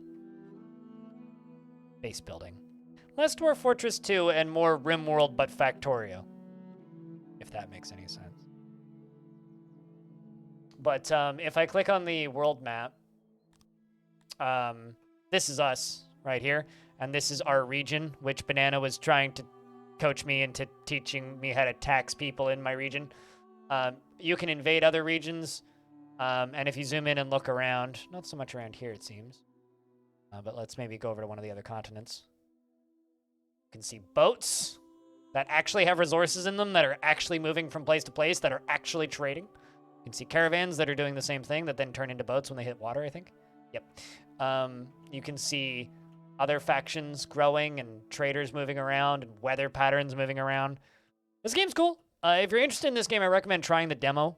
The demo gives you a pretty good idea of what the game plays like, but the demo is about a year behind the main game in development, so a lot of the assets are a lot uglier and a lot of the mechanics are less refined and it's buggier. But it gives you a pretty good idea of what the game feels like once you get in there. But it deserves its overwhelmingly positive game. Reminds you of Civ 3, but higher res. Kind of, a little bit, yeah, visually. I personally, I love the aesthetic of this game. But it's kind of an acquired taste. I feel like people either look at this game and go, oh my god, this is beautiful, or they look at this game and they go, that is extremely ugly, and there's like no in between. I'm definitely on the beautiful side. I mean, any game that has like farm fields that are this big, it's the only way I can get off these days.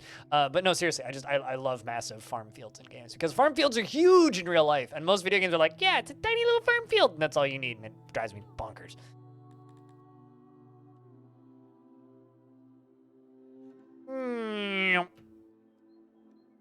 Need a road going through here. I built all of these fields and then immediately forgot about them, so. Walkways.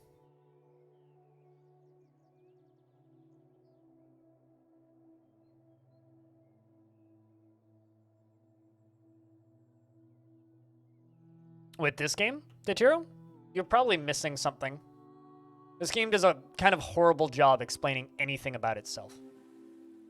Like, every time I've hit a roadblock, it's been like an hour or two of like no progress and bashing my head against it, and then I figure out the one thing that everybody wants, and then I build it, and then suddenly my population just explodes again. So to me, I think there's a little bit of trial and error in that.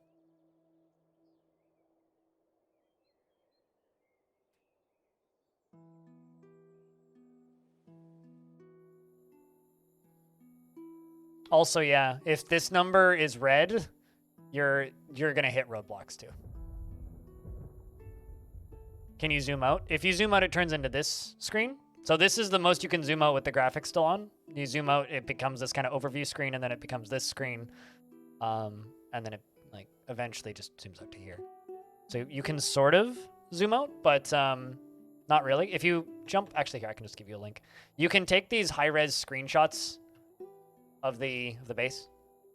So if I actually jump over here, this is my high-res screenshot, where you can just like zoom out, but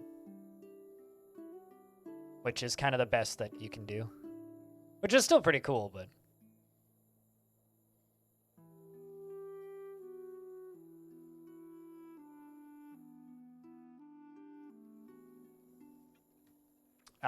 and then again, in regards to the world map, this is the world map, which is quite large, considering this is our little section of it in here.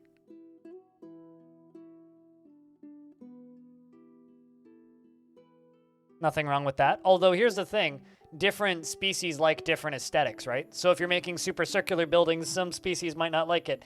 If you make super square formulaic buildings, other people may not like it. You kind of have to check their preferences.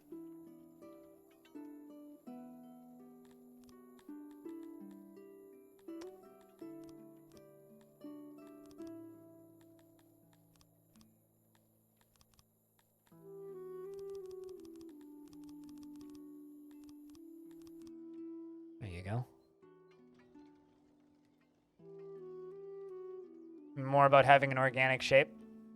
Yeah, like cutting corners off and such. Or weird things like peanut buildings.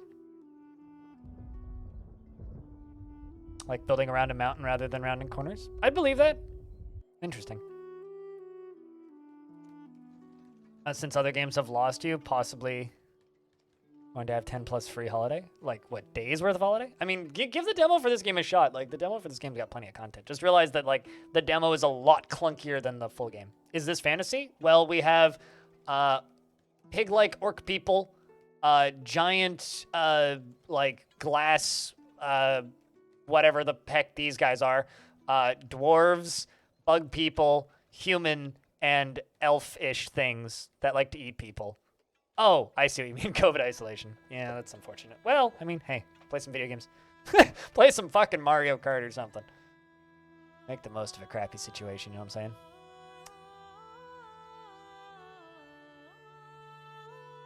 It's like COVID-19 pandemic. Game Pass is $1 for a month. Coincidence? I see not.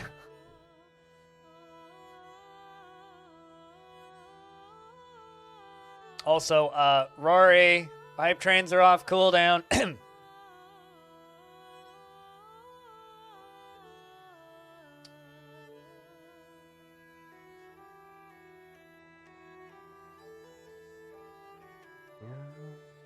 When you go to build roads, it gives you heat maps of where everybody's traveling. I think I need more food stockpiles up here.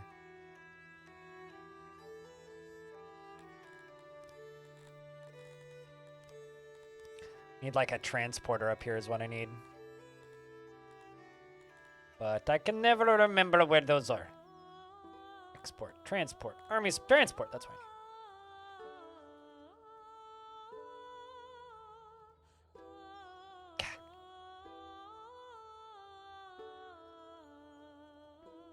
I kind of screwed up the sizing on that.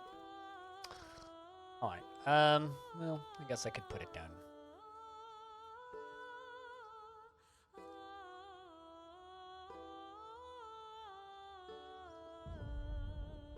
You had your largest societal collapse. You had to appease the populace with a max-sized toilet. What? Spent the whole time building it and complaining that they had nowhere to poo, and the happiness penalty got really detrimental. That is amazing. That's kind of incredible. I'm very happy that your society collapsed because you couldn't construct a big enough toilet fast enough. That's kind of incredible. Like, actually, that's kind of incredible.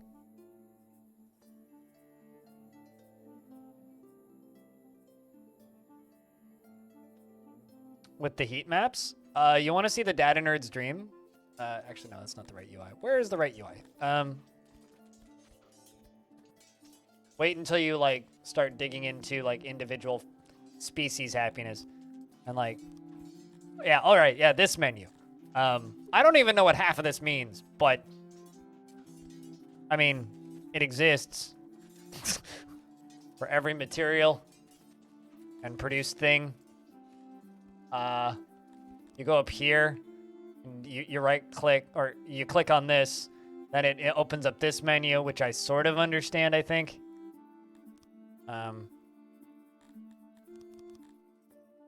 So, you know, also I can increase infrastructure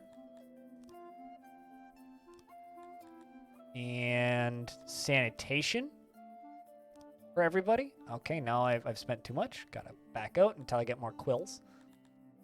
Because that's a resource I learned about 20 minutes ago. Bartering wet dream. Yeah, I guess so. Barter this wet dream. Or barter these nuts. But yeah, if you like city builders, this is an easy recommendation. Especially if you like city builders that look old. This is also an easy recommendation. If you happen to like city builders that look old and also have factorial levels of batshit nutsness, also an easy recommendation. Only after your society collapsed? Big sad. Yeah, well, I mean, I taught you that 5% crime rate isn't normal. What am I waiting for, Pike?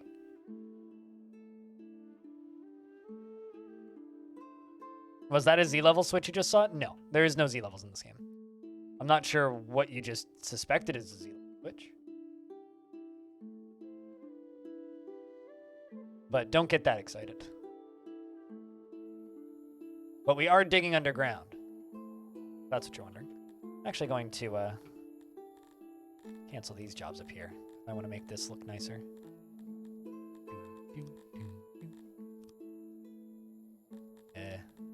God, if this game had Z levels, that would be like...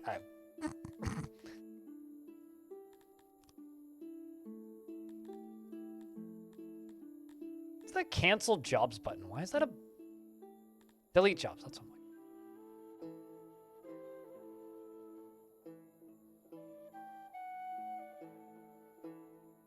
What is the best game to begin in City Builders? Like the best game to start playing City Builders?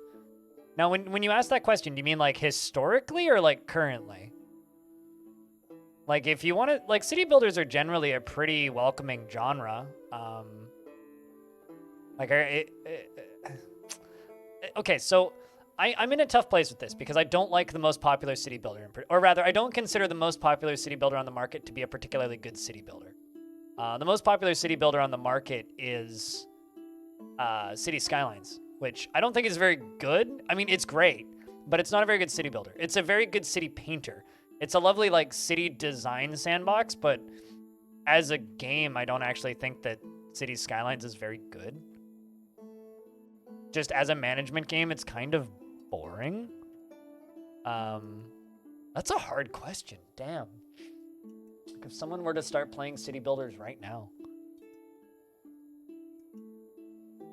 Yeah, it was definitely the graphical zoom change. Yeah, it was me doing this.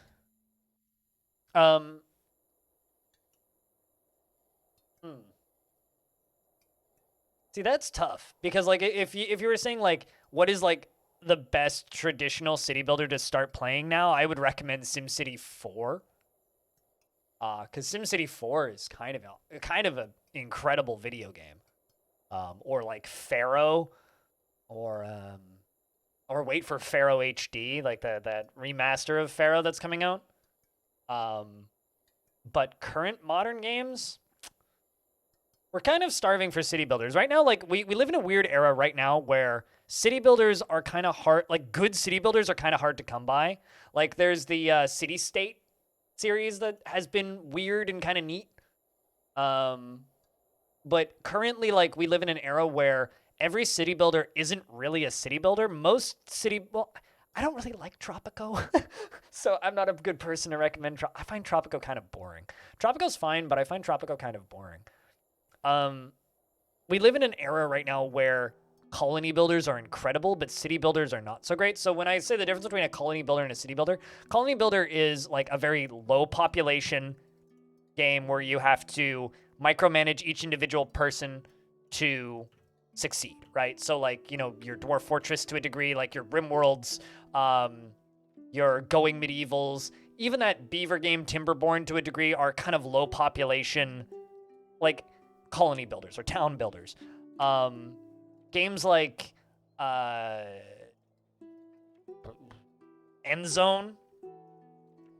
are pretty good if you want something that's a little bit more science fiction. Banished is actually a pretty solid starting point. Banished is a pretty simple game mechanically. It's more of a town builder. It's not super big. Things don't really show up to kill you. It's just kind of you versus your own ability to starve to death, which is surprisingly efficient. So that's maybe a decent starting point. But man, I don't know. Like, that's tough. That's tough. I guess it depends on what you're looking for in a city builder. You know, I like the Anno franchise, but I'm not a good person to recommend Anno. Not because I don't like Anno, but because Anno doesn't like me. I always love playing the new Annos when they come out for about a month. And then I get really fucking bored. And then I don't want to play it anymore. And I don't know why that is, but I wish I enjoyed Anno. But I always have a hard time enjoying Anno.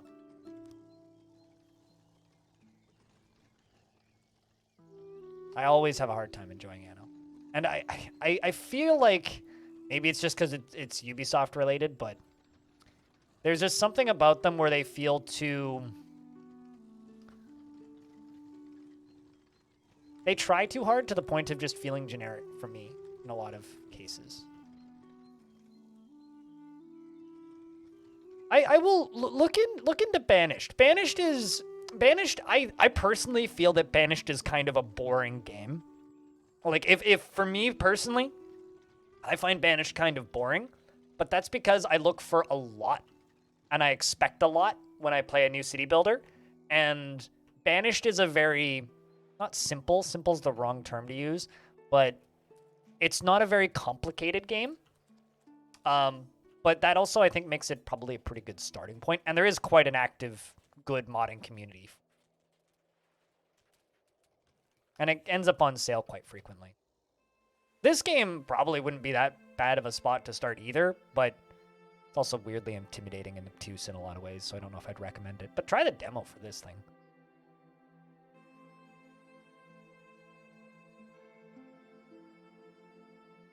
But yeah, Anno 1800 would also... If you want something that's like a bit more expensive and very well polished, Anno 1800 is beautiful. And it has like a weirdly sarcastic sense of humor, which I think makes Anno 1800 pretty approachable for new people. Also, just out of curiosity, a bunch of new people have popped in the last 5 minutes. How'd you find my stream? Did you come in from the raid earlier, or did you just like end up here through Twitch recommendations or something? Always curious about how people find my stream. I'm kind of the Dwarf Fortress guy usually, but it's Friday and I'm just chilling. So we played Caves of Cut earlier and now we're doing this.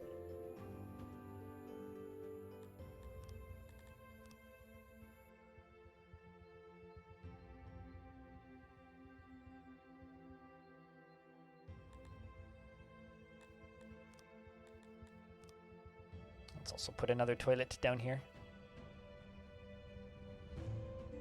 Maybe not. Found my stream with Jupiter Hell. Really? Damn. You a roguelikes person, or? Yeah, there's a toilet. We're actually good on toilets.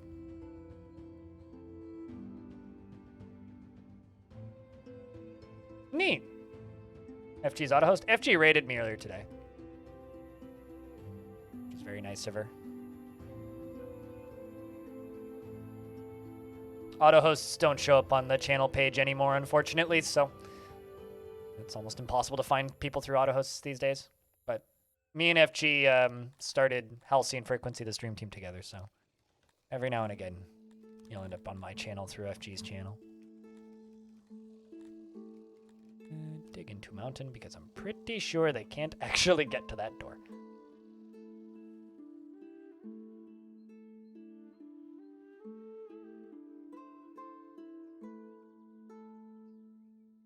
It's hard, like, it's hard for you to visually understand Dwarf Fortress. Dwarf Fortress isn't that bad. It just requires some effort, I guess.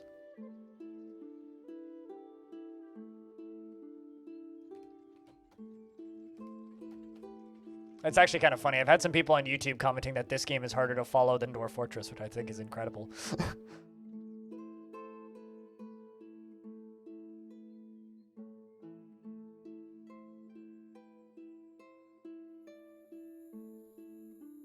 All right. Could still be good on food. Yeah, no, absolutely. Well, I mean, once you understand what you're looking at, like, the vast majority of the difficulty of DF just vanishes. Because DF is like this legendarily difficult to learn game, which I think is a little bit absurd. It's not that bad, but it is not easy. But I do think that the difficulty of DF is very exaggerated, which I think is kind of a shame. It scares a lot of people off when it really shouldn't. So I'm going to remove these down here.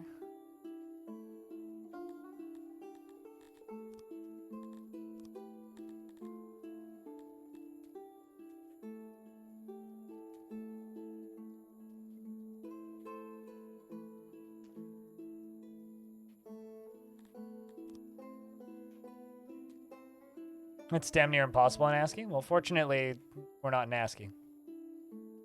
Uh-oh. My bad.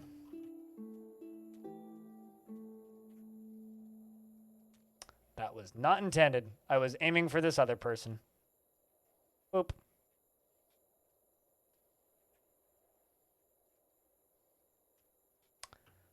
That's my fault. Chat moved the second you typed. And I banned the wrong person. What did you say? Oh, I see the last thing you said was elite. Like Optimum, yeah, that you can see the difficulty based on a casual basis. This is the difficulty, such as the difficulty. You know what I really actually hold on. Hold on. Can I need to add a blocked term to my chat, which is just the website VK. Sorry, but I'm banning Russian social media from my stream because of these bots. Because they've started I've had 3 of them today, and that's enough. I'm going to definitely add a banned message.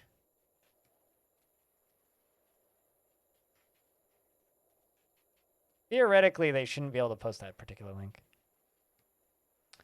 VK is Russian Facebook. Well, not quite Russian Facebook, but it's like Russian Twitter, essentially. So they're trying to, I guess probably just using that to host the website because VK doesn't care.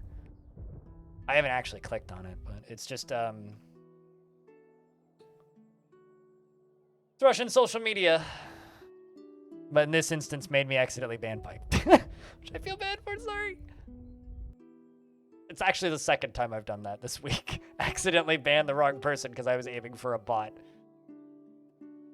Alright, you are going to transport grain.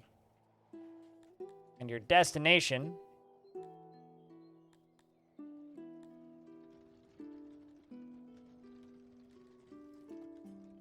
will be down here somewhere. I need to make a secondary transport for the, I need to make a secondary transport for the destination, right? I don't have too much experience with these.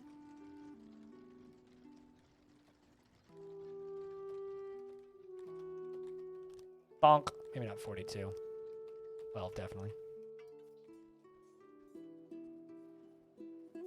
Need a Monster Hunter Guild Manager City Builder style game? That's oddly specific. Ah, that's the button I need. Set destination. What are those buildings? These? Those are trading hubs. And then I think I need to set you to accept grain.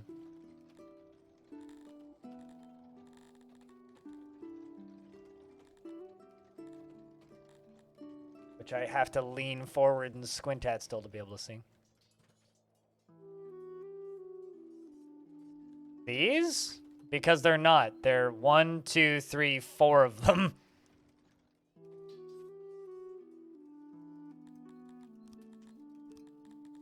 But, where are they? Export depot can go all the way down to this and all the way up to this. So scroll up, holding control. That's the minimum. That's the maximum.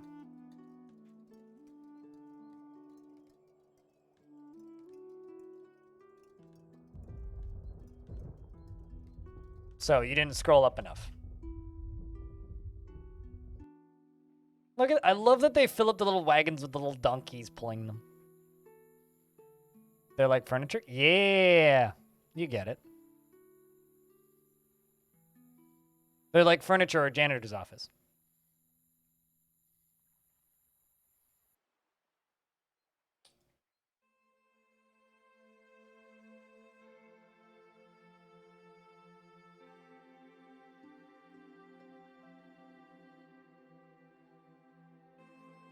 Can I increase the number of employees at this? Yes, I can. Let's do that. It's like this is almost all grain fields. Almost. Look at all of those workers, holy shit.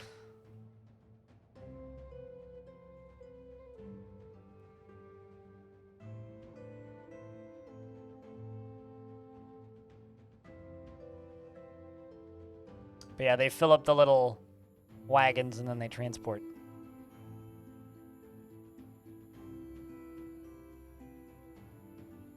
Which then goes this way.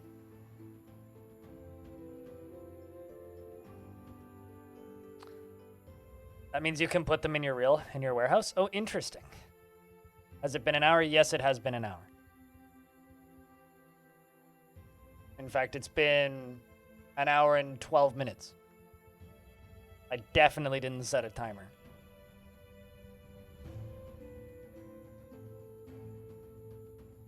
I'm like appreciating the little animations in this game so much.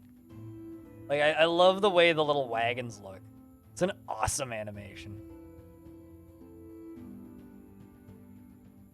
You've started fencing everything? You fucking mongrel, man. Just let the people wander.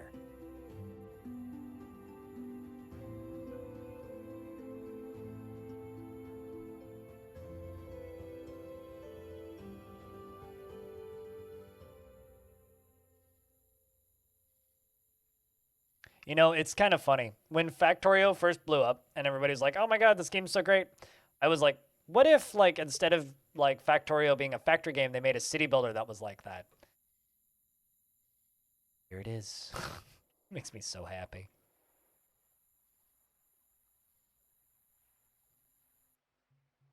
Look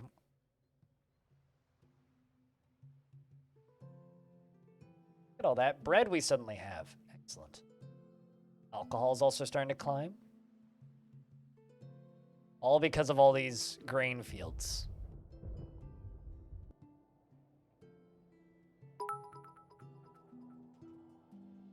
Goodbye Hobo and goodbye WOOT. Rory refuses to not have number one, so thank you, Rory, for becoming number one and throwing $20 in my pocket. Cheers, man.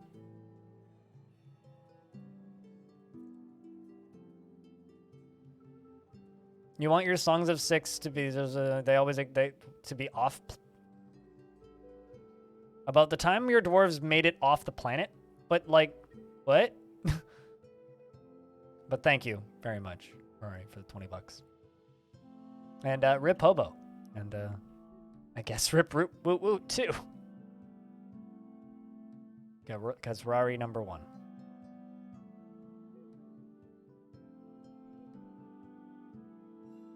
Yeah, but like, I could take or leave the sci-fi setting.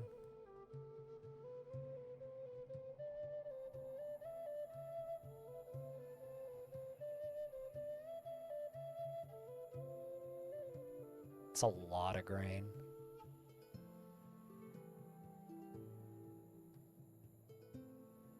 Can also totally be a fantasy setting. It could be, yeah. You just need like some weird ancient aliens or some shit. Or space wizards. I think Destiny has wizards on the moon, right? Yeah, or Chinese cultivators. Yeah, like they could absolutely do that.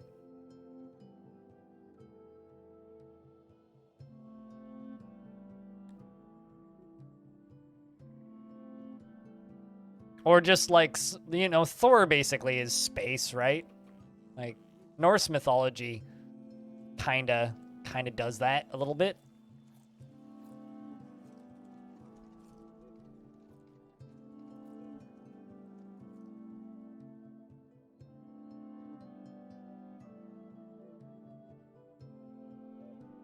Speaking of cultivators, they always seem to end up going back to the crazy bundle of batshit crazy complexity that is the amazing cultivation simulator. Yeah, that's one that like I watched a bunch of footage of. I watched Evil Trick play it. I watched Cringer play it. And I just kind of like decided to myself that I didn't want to play it. I don't quite know what it is, but there's just something about it. It just, none of it, it's not that it's like, it's not the theme, it's not the visuals, but there's something about it. And I don't know what it is, but I just kind of have almost no interest in that game. I've been trying to figure it out for a while, but I don't really know.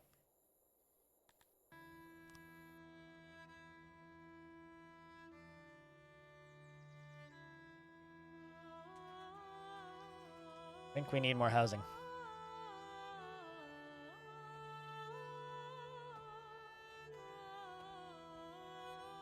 I don't think that's got anything to do with it. I don't think that's got anything to do with it. It's more just like...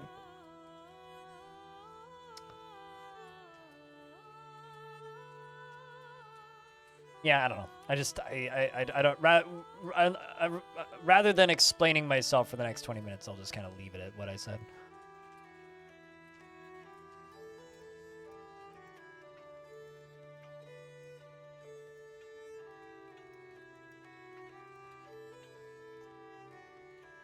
The concept of cultivation is almost exactly like leveling up in a video game, except it doesn't come from the myth and legends. Yes. Is interesting.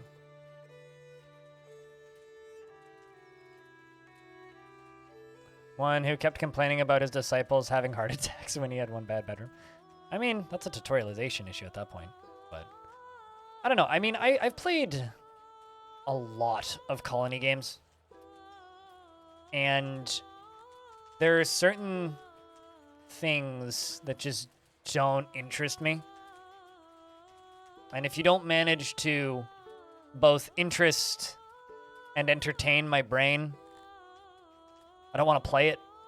And that was one where I looked at it for quite a bit.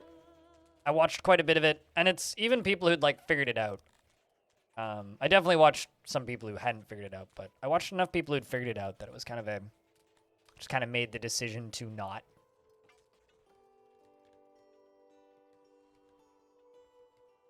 Do I have any gems right now? I was importing gems. I do. Can these be made bigger? No. Do those get walls? I guess I kind of need to dig or build walls around these then, yeah?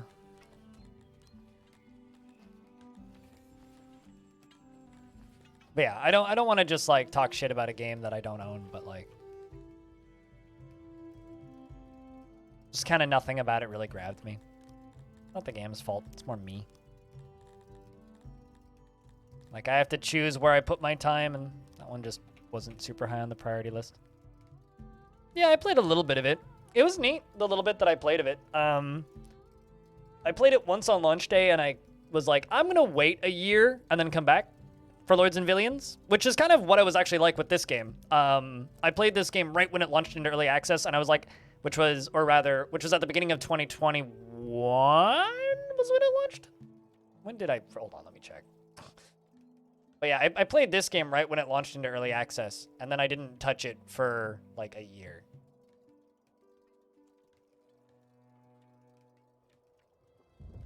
Or pretty close to that. Yeah, it launched in September 2020.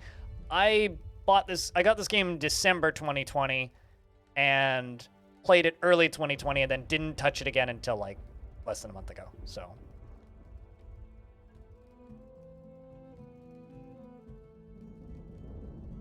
how did I bless you when I said, do I have gems? In what way did I bless you?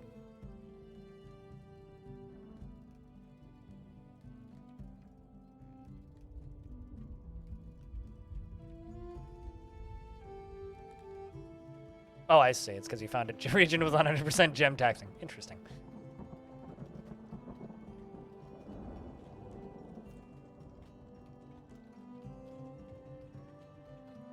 Well, I'm happy I blessed you with a region that has high taxes. This game has good thunder sounds.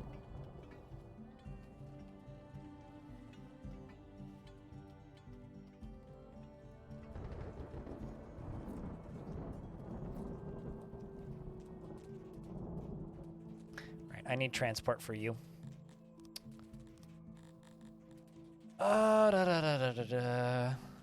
Export. Nope, not that. Wrong logistics. Transport.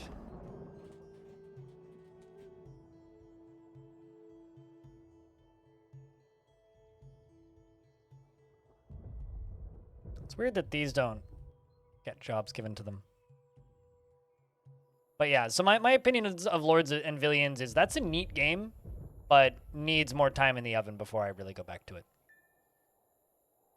Well, that's my opinions on Lords and Villians right now. So I'll come back to it in like a year, and then I'll actually have a formed opinion on it. Which is also probably pretty similar to the opinion that I have on King Under the Mountain, which is neat, but needs more time in the oven. But I will probably play more King Under the Mountain because I will be interviewing the developer at some unforeseen future point.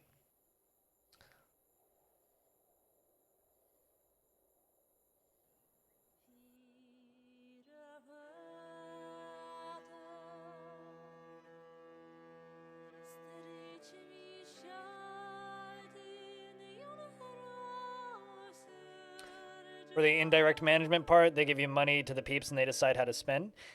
but it didn't get a lot of traction. I can tell you exactly why it didn't get a lot of traction.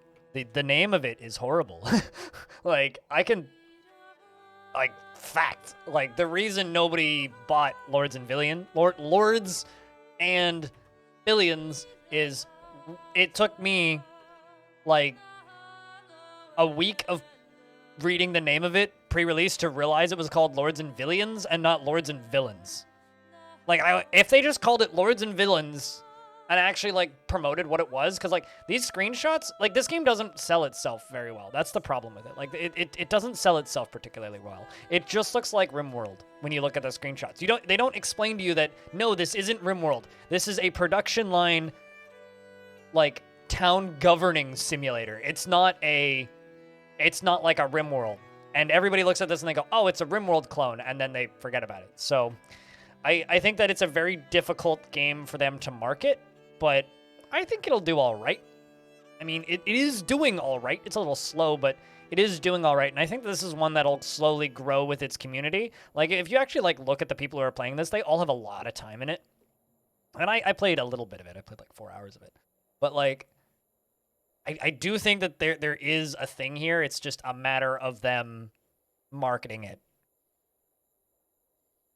Whoopsies, and I hit the wrong button.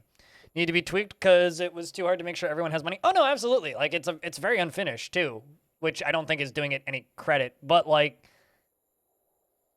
that game could become something cool, I think.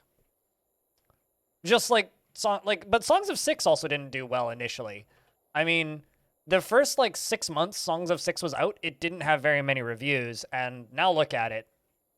It's just kind of slowly continuing on. And I don't know how big the team is behind that game, but like, I mean, they do have a publisher, admittedly, but like, you know, when you have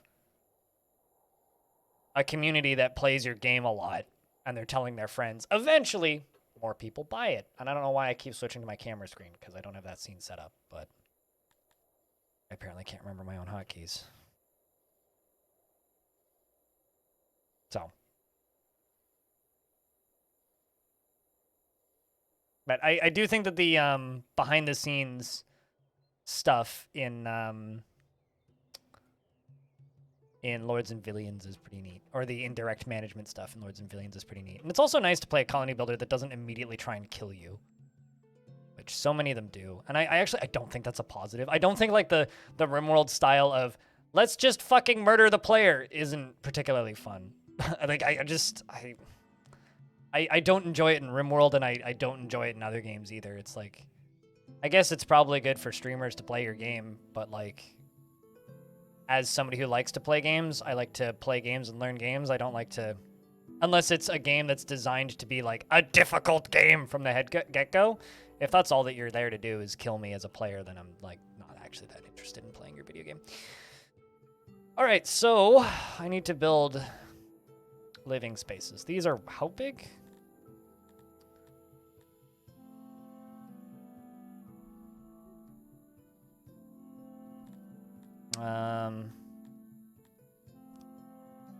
These are pretty large.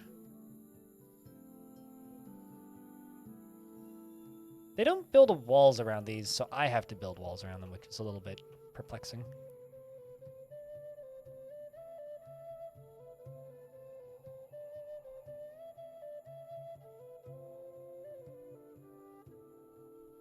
One, two, 3, 4, 5, 7, 8. Ostriv. I've never played Ostriv.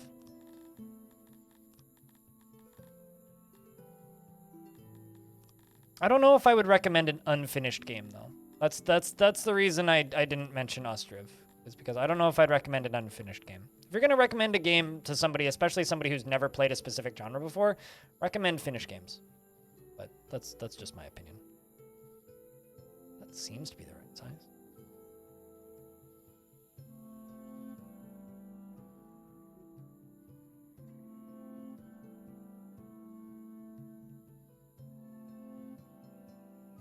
Even when your society's collapsed in Songs of Six, you still have something like 2,000 people to rebuild from. I mean, I got attacked and went from just under 2,000 population down to 300 population and rebounded in a couple of years, so. Migrants moved in and all that. But yeah, Ostriv looks neat. It's not quite a city builder, but I think that the Transport Fever games are also pretty good.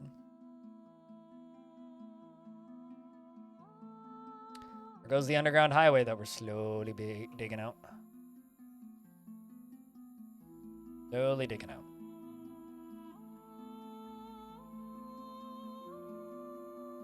Yeah, but that takes a long time. I kind of wish that you could start a new base.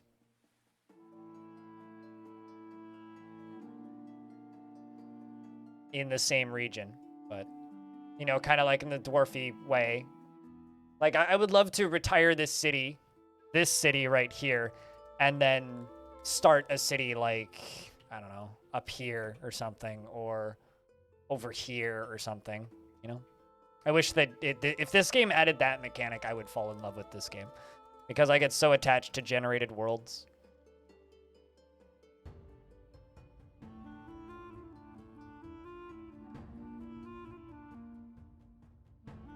My crime rate actually went down again, which is kind of crazy.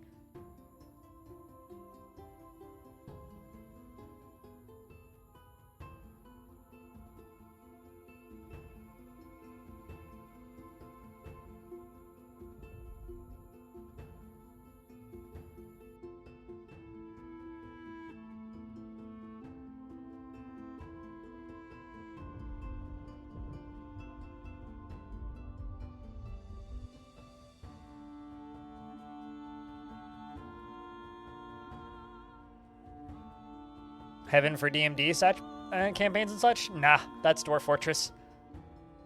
This game doesn't hold a candle to Dwarf Fortress's world generation. As cool as this game is, it doesn't hold a candle to Dwarf Fortress's world gen.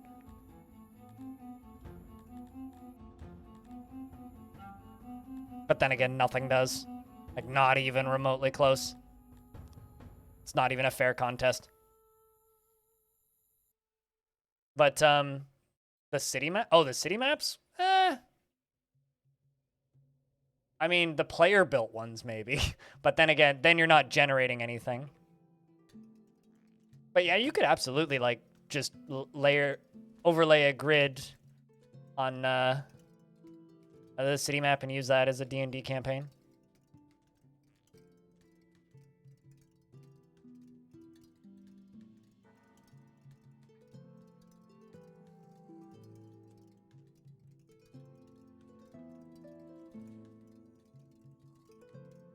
But if you're unfamiliar with DF's world gen and don't play Dwarf Fortress, I recommend watching this video, which is developer Tarn Adams showing the Steam version's world generation, which is this.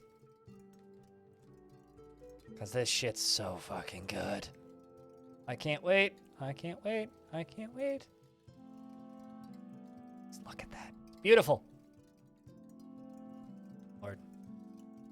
Cannot wait.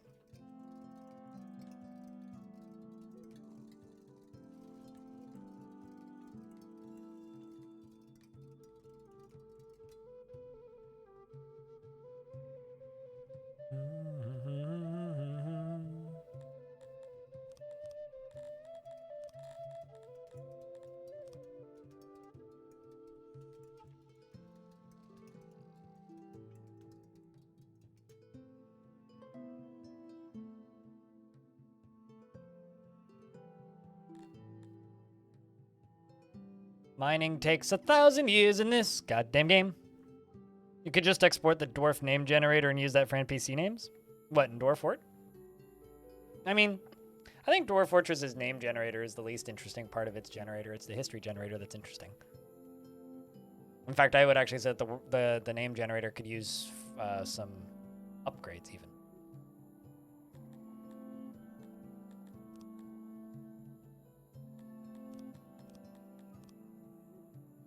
Let's crank up the employee count on that, because I want lots of paper. Just worried about wood supply, but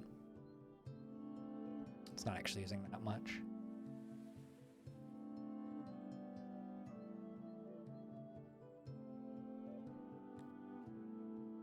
Okay, fair enough. I mean, like, but like, I don't know. Out of everything that Dwarf Fortress does, I think that the those names are probably the name generation is the least exciting part of it. It's the fact that you can take a name and then type that name into the history and then go find the history. That's the exciting part. And the fact that all of those names have meaning based on like what region they came from. That's the part that's cool. But as far as like just coming up with like dwarfy or goblin-y sounding names, it's the least interesting part of it.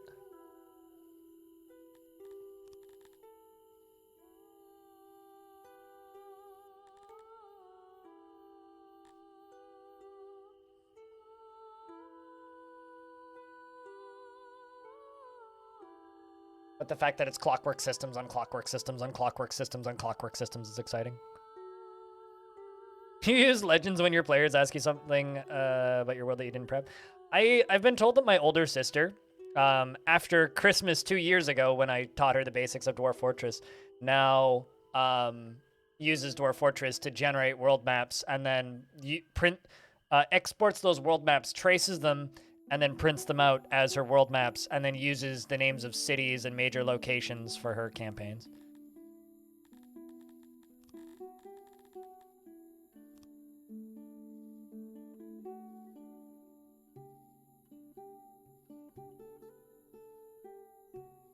It is pretty neat, yeah.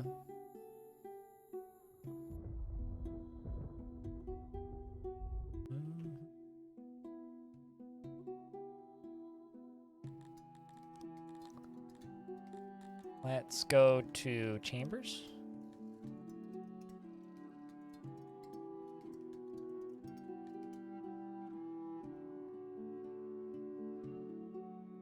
So I should have all the materials necessary to build that.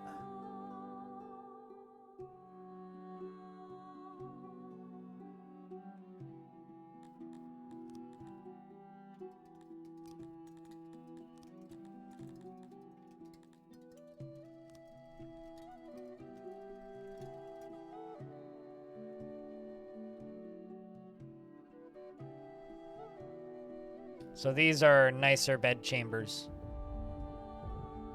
than previous. So I've never built these before. I think I'm going to start popping these in the side all the way around on the inside of here, all the way up and around here on the inside of this, down and into here and up this way. Maybe build another one of these big flat houses elsewhere. Maybe up in one of these holds, and we'll start slowly building a dwarfy city down here to go alongside of the main city. Are only allowed to be used by nobles? Are they? I thought that you could open them up to anybody, but maybe not. Well, in that case, I only need to build like 4 then, and then I'll just do more of these.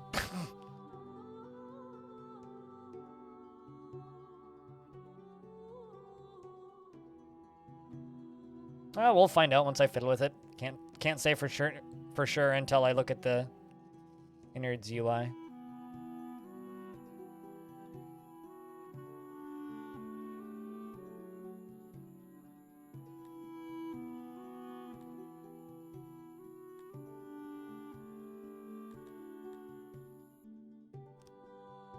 Huh.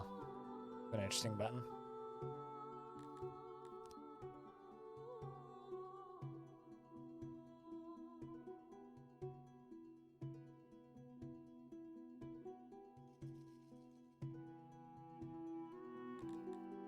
Before we do that, let's beautify the cave walls. Until they're done with that. And then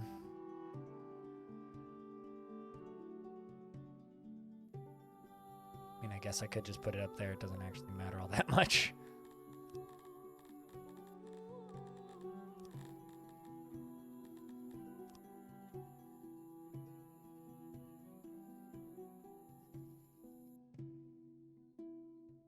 All right, so all the materials are here. It's just a matter of them constructing it now. I'm really curious about how lit those bedrooms are going to be.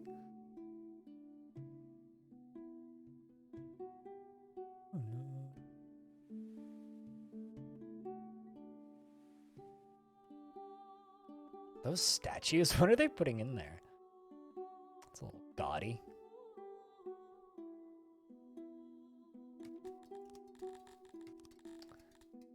All right. It's like, even though they're simple animations, I love that they do the full construction animations.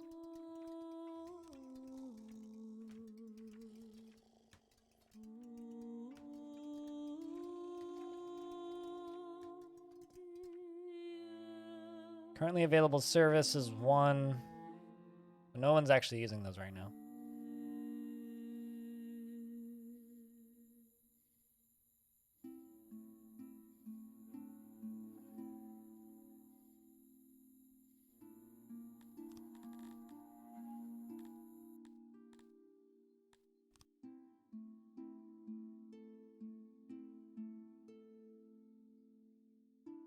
Gotta fill in the extra bits.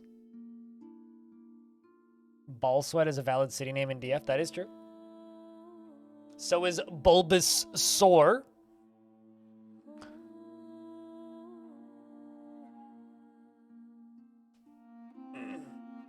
Although I think Bulbasaur is my favorite, like, randomly generated fort name in DF that I've ever gotten. I was just hitting the random name and then I got Bulbasaur and I just burst out laughing. Like, that is perfect. Alright, so this place apparently has 3 employees. Odd jobber.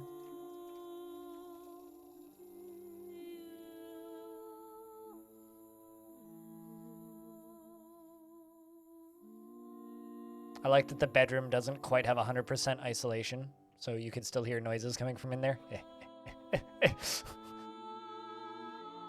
I'm an adult. Spit swallow. Yeah, that sounds like dwarfs.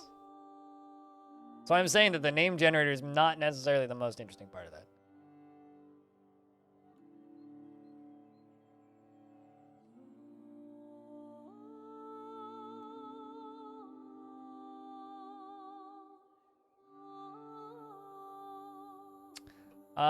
I don't know if Vinsati's lurking, but Vinsati made a list of dwarven insults,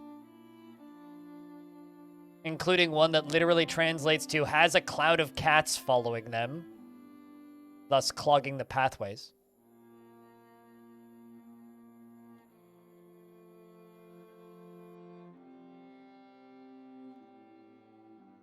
I once fought a goblin pit called Dark Seductions, which is also pretty good.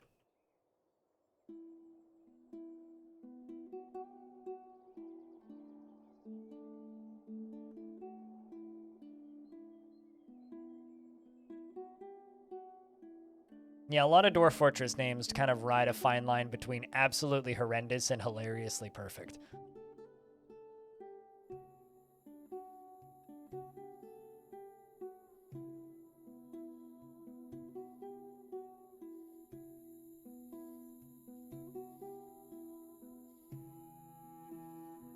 That's a lot of human population that suddenly appeared.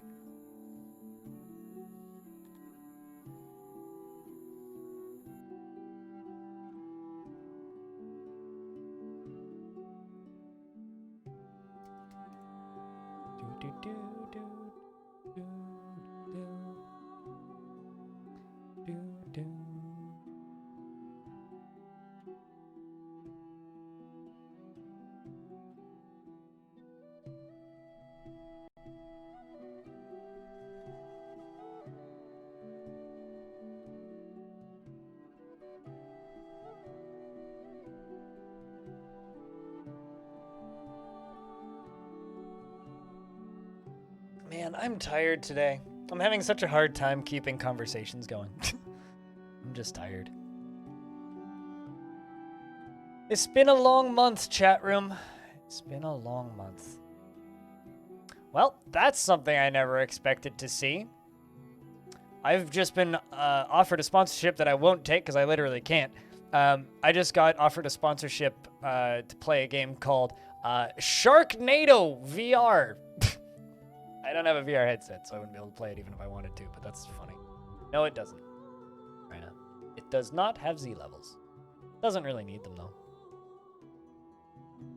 Not everything is automatically bettered by Z levels. Apparently it is. Sharknado. But you know what does have Z levels, and not enough people play it, is Odd Realm. If you'd like a dwarfy-like game that has Z levels, play Odd Realm. Odd Realm, not enough people play this game. It's kind of great, and it has Z levels. Speaking of other games that have Z levels, Keeper RL, also another really great game that not enough people play. Play that. Nah, I won't, because I don't want a VR headset. If you're big on Z levels, then play the games that have Z levels. You also must be very sad because not a lot of games have Z levels. There's like 4 or 5 that I can think of off the top of my head that have good implementations of Z levels.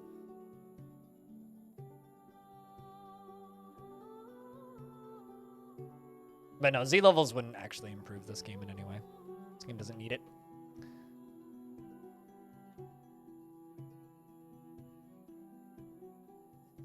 Z levels is one of those kind of frustrating things for me because I don't actually think that it makes all games better.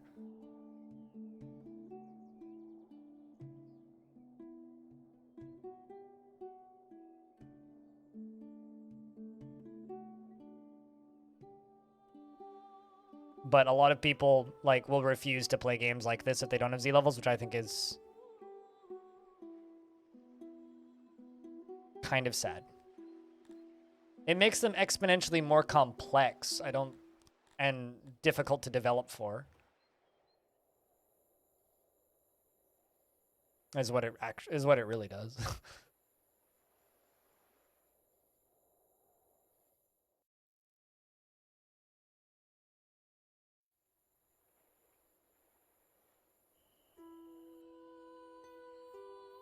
And not necessarily better video games.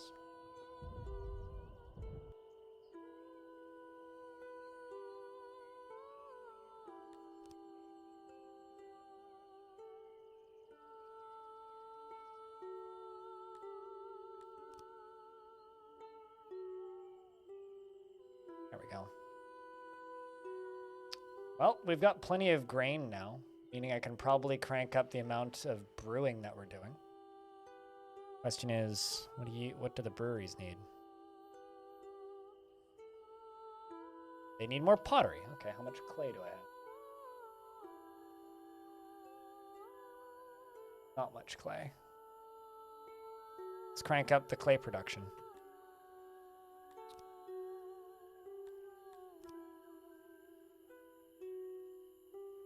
You have a good night, Twitch Ups. Looking forward to seeing that video when it's done.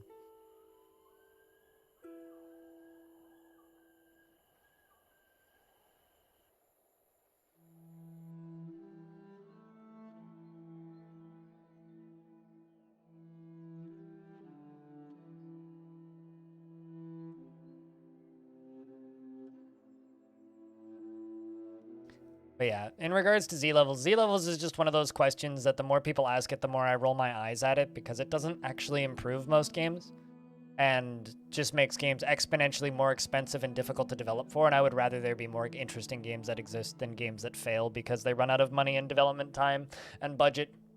You know, things like No Moria. You know, and I worry about even games like Odd Realm succeeding just purely because of the amount of added development time that Z levels requires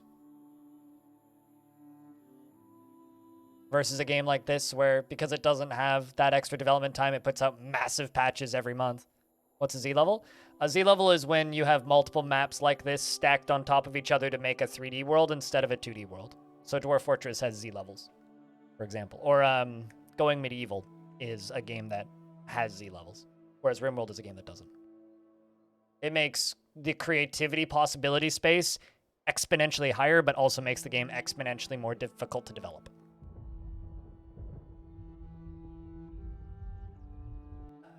So it adds a lot of creativity and base building and world design, but also makes your pathfinding an absolute fucking nightmare.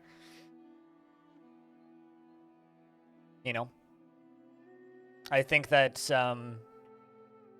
there are ways where that kind of game is very interesting, and then there are places and ways where a 2D game is just as interesting. And I think that a game like this kind of proves that you can absolutely have an interesting, fun to play game without it being Not limited. Limited's the wrong word. Without the added development time of Z levels. But I also understand liking Z levels. Z levels are really fun creatively. One of my favorite features in Dwarf Fortress, but there's a reason why Dwarf Fortress's development is so fucking slow. It's not just Z levels, but levels are part of it. I mean, so does Caves of Qud, but also top-down roguelikes are not town builders. So, like, Caves of Qud technically has Z levels, right? Most roguelikes have Z levels to some degree. But because you're only controlling one character and it's the player character, that's a very different kind of game to program for than a colony builder or a city builder. The second you have multiple AI characters that are all doing pathfinding, your pathfinding programming becomes extremely complex very quickly, right? Whereas a floor-based or screen-based roguelike there's more trickery going on than something like Dwarf Fortress, where it's actually like a pure open area.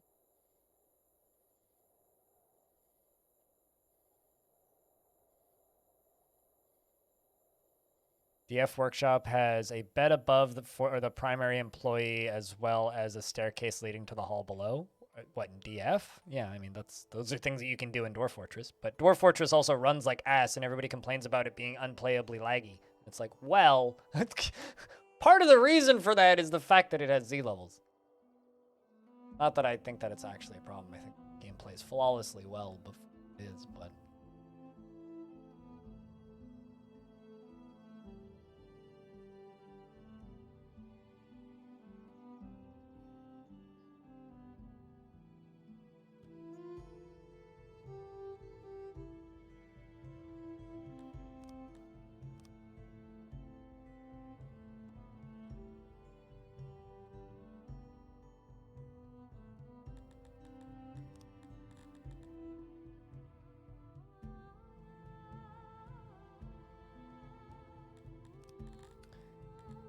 let's do this.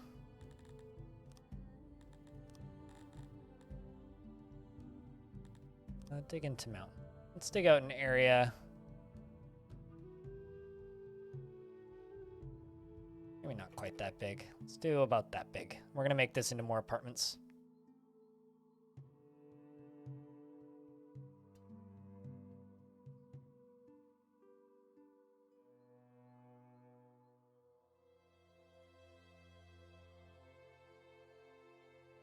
Well, like, I guess, and actually, just because we're on the topic of Z levels, and Ryan, I'm just on this subject. I'm not going after you or what you said. But part of the reason why I'm getting more and more dismissive of people asking for Z levels specifically, is because of the response to King Under the Mountain specifically, where a lot of people, like, the community that kickstarted that game borderline boycotted it. In some instances, because the developer stated he was not planning to do Z levels. And there are, to this day, a couple of reviews on that game and posts on the like Kickstarter forums and some of the, or the comment section on the Kickstarter and underneath the trailers and even in the Steam forums and in the Steam reviews saying like, I don't like this game, will leave a positive review if you add Z levels. And it's like, it's already a very complicated game that the developer's making. And it just makes me feel sick. Not a missing feature, a feature that's not planned. And I've seen that happen a couple of times. And I've, in some instances, seen developers cave and do it. One of the examples was, one example of that was, Keeper RL, the developer originally didn't plan to have Z levels, and then later added them in, due to people asking him to. And it didn't really equate to more sales for Keeper RL, and I don't think it particularly improved Keeper RL. But it does add a lot more development time now. So, I don't know. I feel kind of gross about that.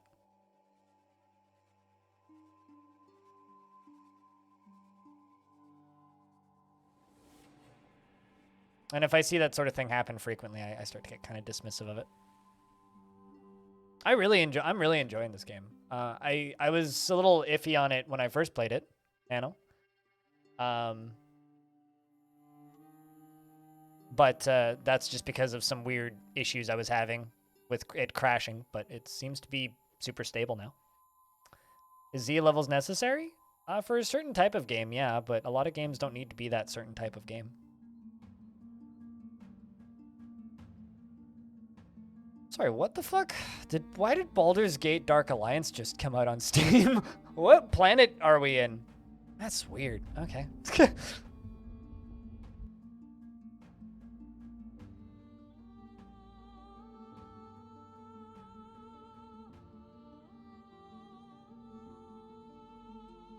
Who will buy that? Apparently at least 16 people, because it has mostly positive reviews and there's 16 of them. So at least 16 people have bought it. Baldur's Gate Dark Alliance? Do you not know what Dark Alliance was? Baldur's Gate Dark Alliance was the console exclusive Baldur's Gate game that came out after they got bought. Yeah.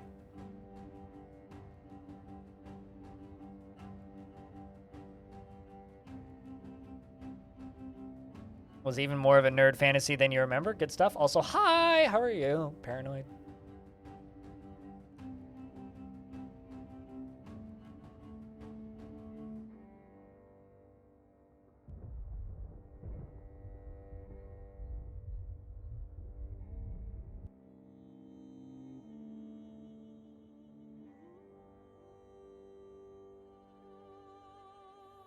But yeah, that's... You just thought about this. Oh, no. That's not what I was talking about. They offered me money to play that, and I said no. So, no, I'm talking about Baldur's Gate Dark Alliance. This. Baldur's Gate Dark Alliance, the console exclusive Baldur's Gate game.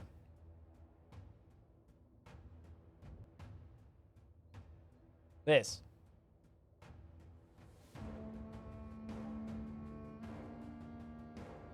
Wow, this is a bad port. That's a review.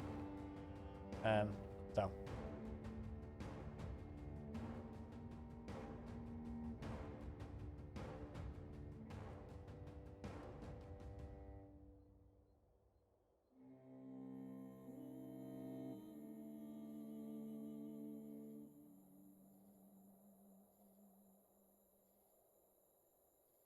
I think that Z levels are part of what make Dwarf Fortress special, but I do agree they are not a mandatory part of the gameplay. I also love the way Songs of Six looks. You either love the aesthetic of this game or you hate it. And I've seen people fall on both parties. Both loving the way this game looks or alternatively absolutely despising the way it looks.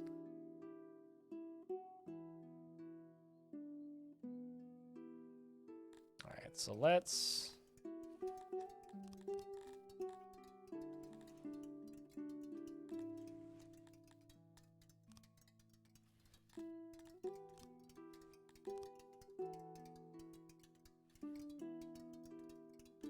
Interesting. I guess I have to fill back in Mountain then. Which I've never actually had to do before. I don't really want them running through this, because this is going to be like these kinds of housing.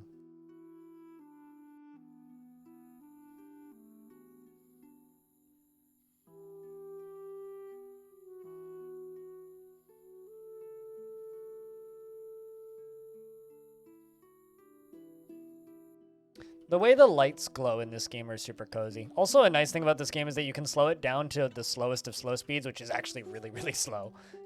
And just, like, watch it like an anthill. Although this might just be my setup, but I get a lot of screen tearing when I play this game for some reason. Kind of sucks, but kind of is what it is.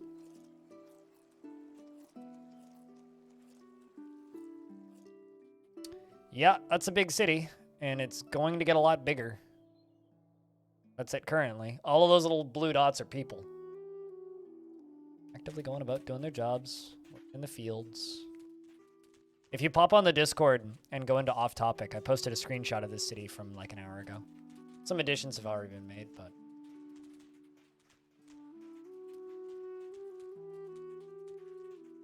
These are my grain. Oh, wow. I am making too much grain, apparently.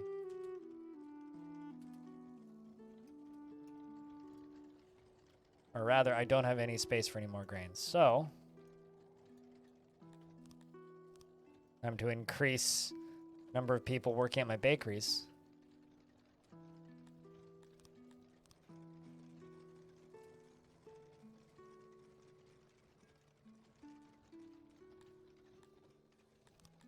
Because I do have the workers available.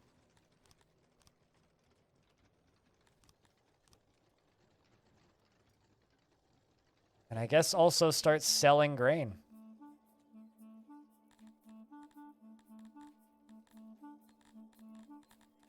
Or alternatively, bread. Grain.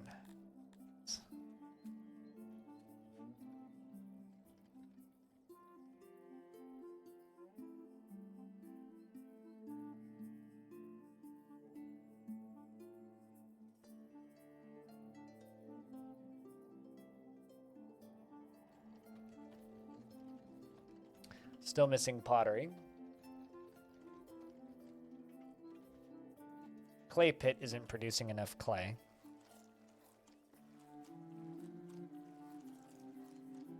Insufficient workers allocated. But, I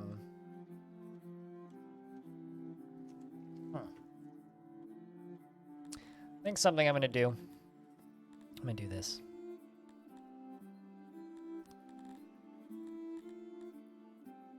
Crafting. Pottery. That's what we need.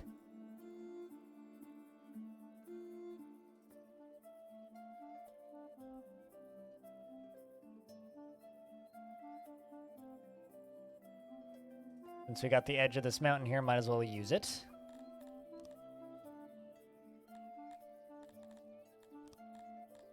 The auto walls. Couple doors.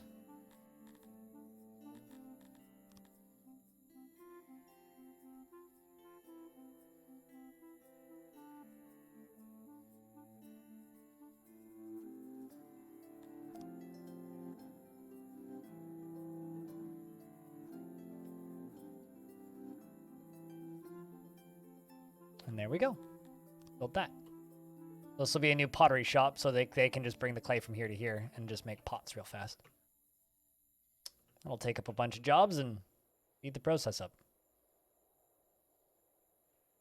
Just got home with a $50 booze home and a company have $50 for Christmas dinner, whatever that is. Well, all right. That seems interesting.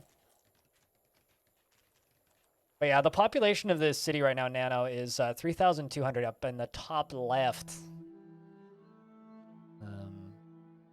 And the population continues to grow.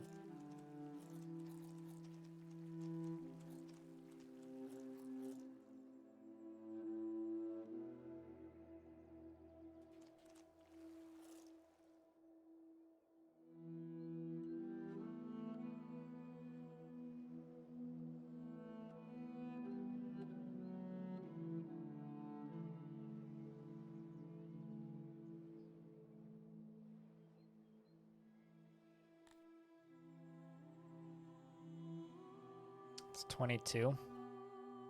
Let's do 22 by 50, I guess, or 30 by 50. Let's just say fuck it and do that.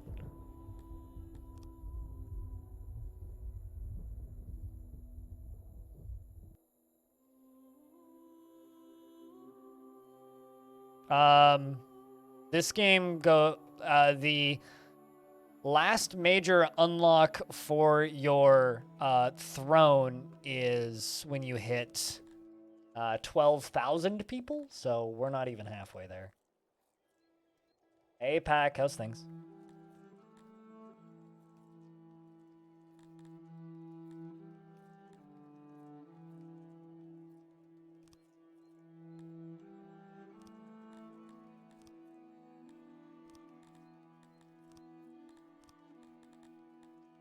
Also done some warehousing unlocks. And some mining unlocks.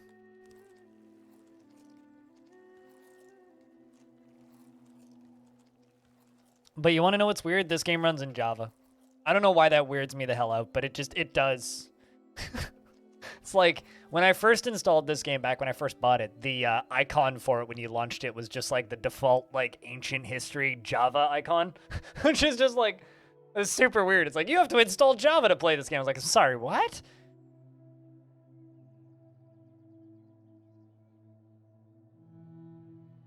Which is still weird.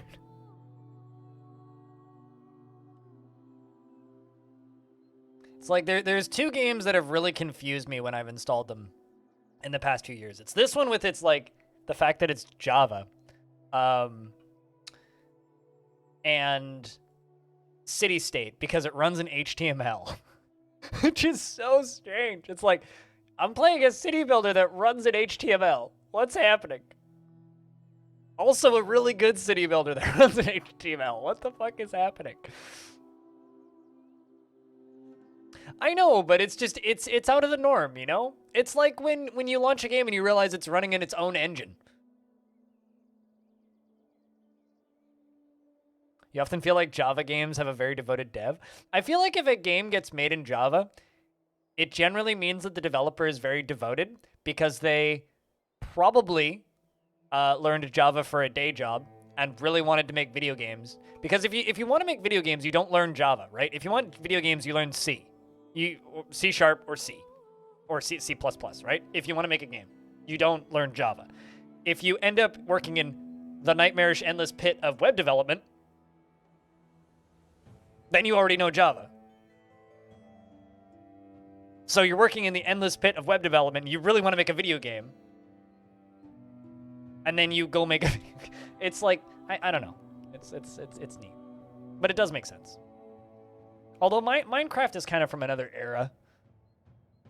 Like, Minecraft started development in what, 2008?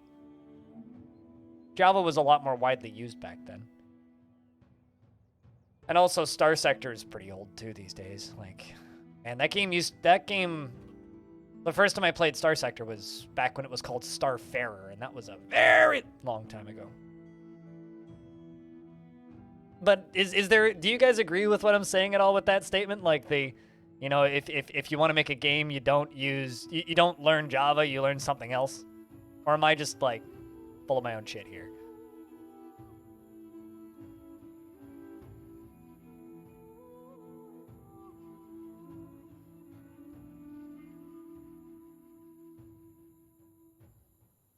I might just be full of my own shit, I don't know. But that's just kind of the impression that I get.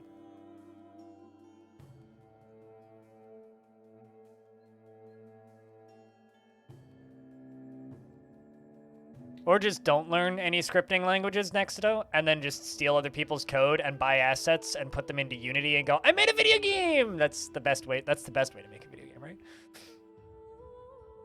And you have a cobbled together mess of shit that barely works, sort of.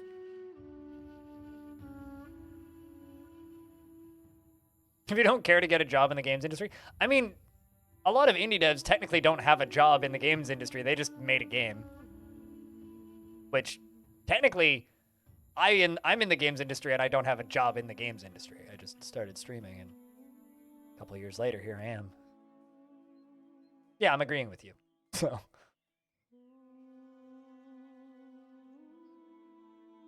Oh, we're just waiting for them to build this. Curious about how many employees this is going to use. Citizens it's going to employ, not how many employees it's going to use. The other thing I'm gonna just quickly throw together: civics, service, dormitory. Zip.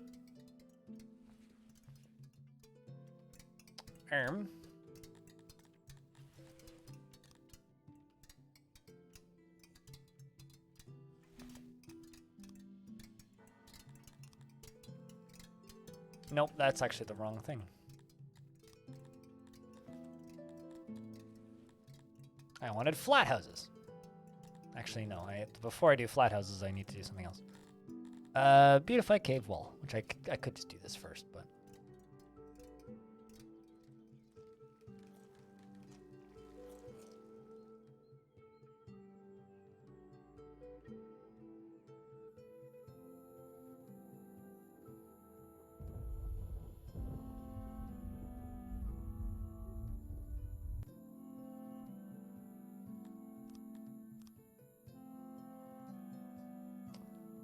Put like 50 workers in there.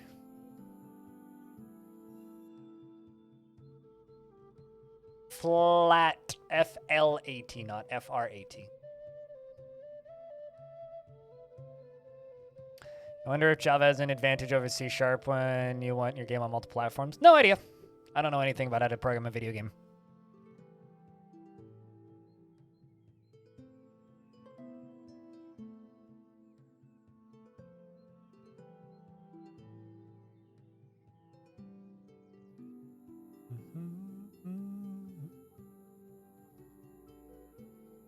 Why do people always ask that? Unless, base TLDR, just for future reference, Ducky.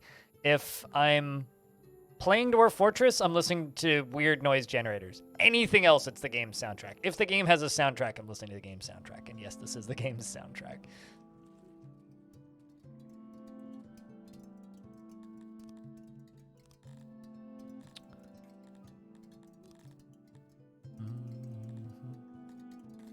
But the reason I wonder is, like, I had two people ask me that earlier today in regards to Caves of Cud. Like, is this the Caves of Cud? Is this Caves of Cud music? It's like, yeah. Why would it not be? Oh, make this one wider. That or just do it this way. Which also works.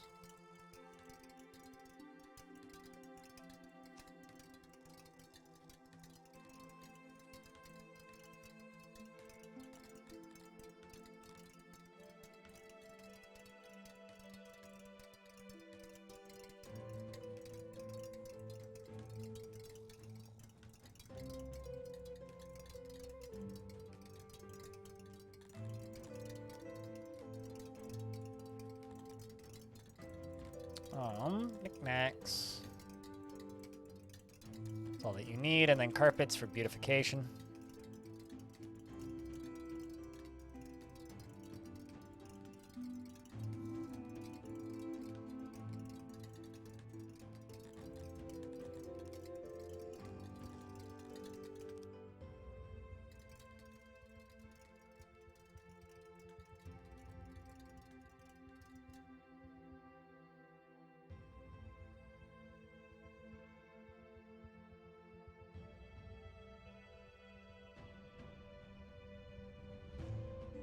I've had some people think that I'm listening to the Witcher soundtrack when I play this game for one reason or another, so maybe that's what it is.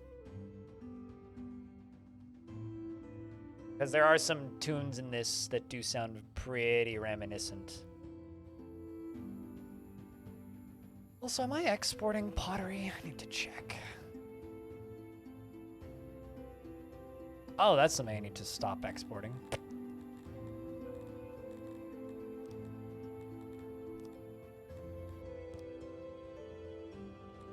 That might actually be my problem right there.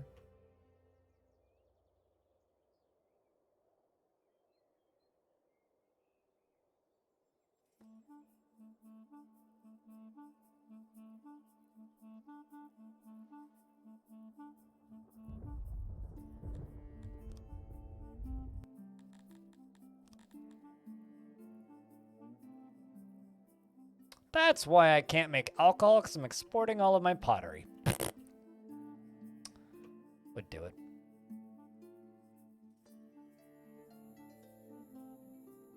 Yeah, I'm not that sort of person. I will always use the existing soundtrack if it's made available to me.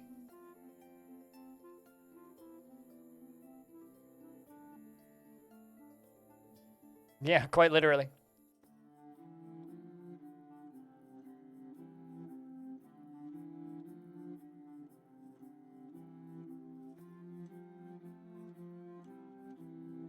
You know, it's actually one of my pet peeves when I tune into streams and they're just listening to like random EDM and not the game soundtrack.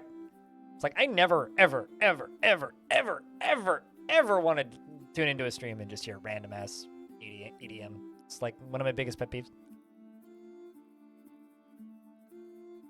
I want to hear the game's music, especially if it's a game I like.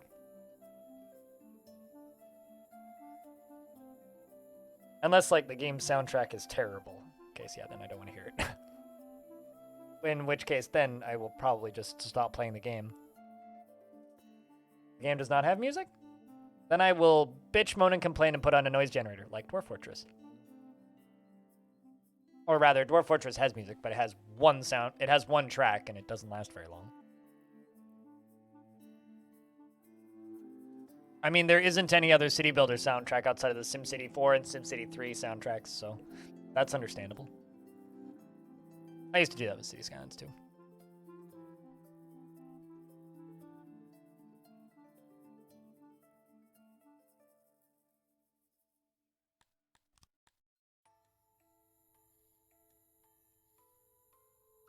I'm telling you hot takes. When do I not take hots, though? Let's be honest.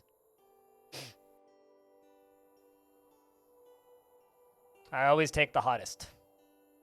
Nothing more, nothing less.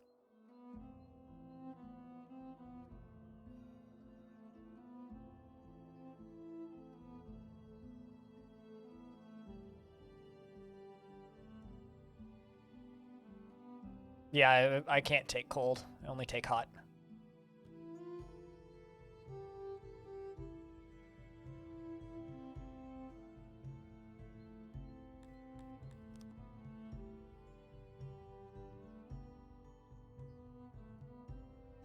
That's got to satisfy at least one person that wants these to have 64 workers.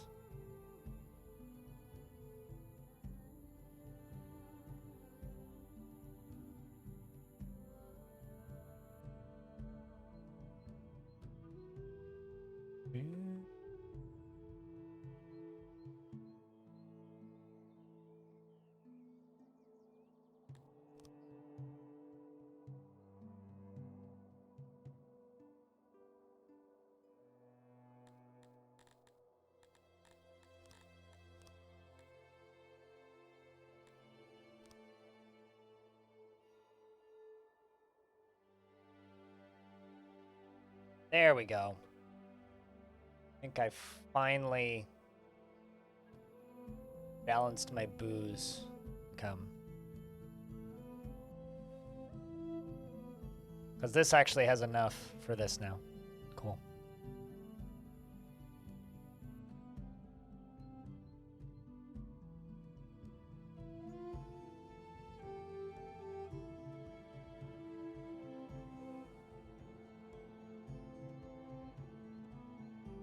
Kind of need a highway up here too.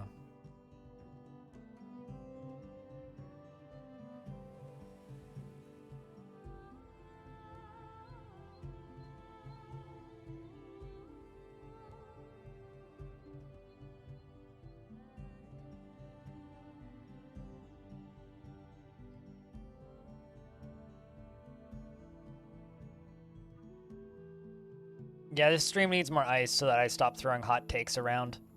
We gotta cool these takes down before I put them on the assembly line. Otherwise, I'm just gonna burn chat. It really is, Pack. It really, really is. Quite something.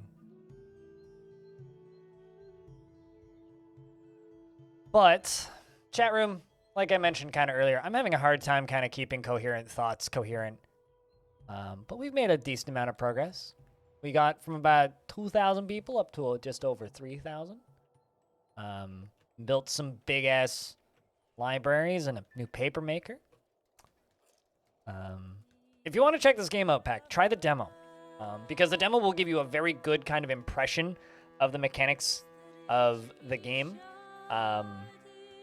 The demo of this game makes a very good first impression of the mechanics. Just keep in mind that a lot of the assets in the demo are not as nice as this, because it is one developer, and the demo was developed when this game launched into early access, and he hasn't patched it since. So it's like a demo of the first early access version, and I don't think it's ever actually gotten another update. So if you're at all interested in trying this game, try the demo. That would be my recommendation. But yeah, if you watched Evil Trick play it quite a bit, then you've probably got a pretty good idea of what it's like. But I think that's me for the day, guys. I think that's me for the day. So I'm going to plop this save file down and name this, this save was killed by the update. Play it more, dummy. Okay, there we go.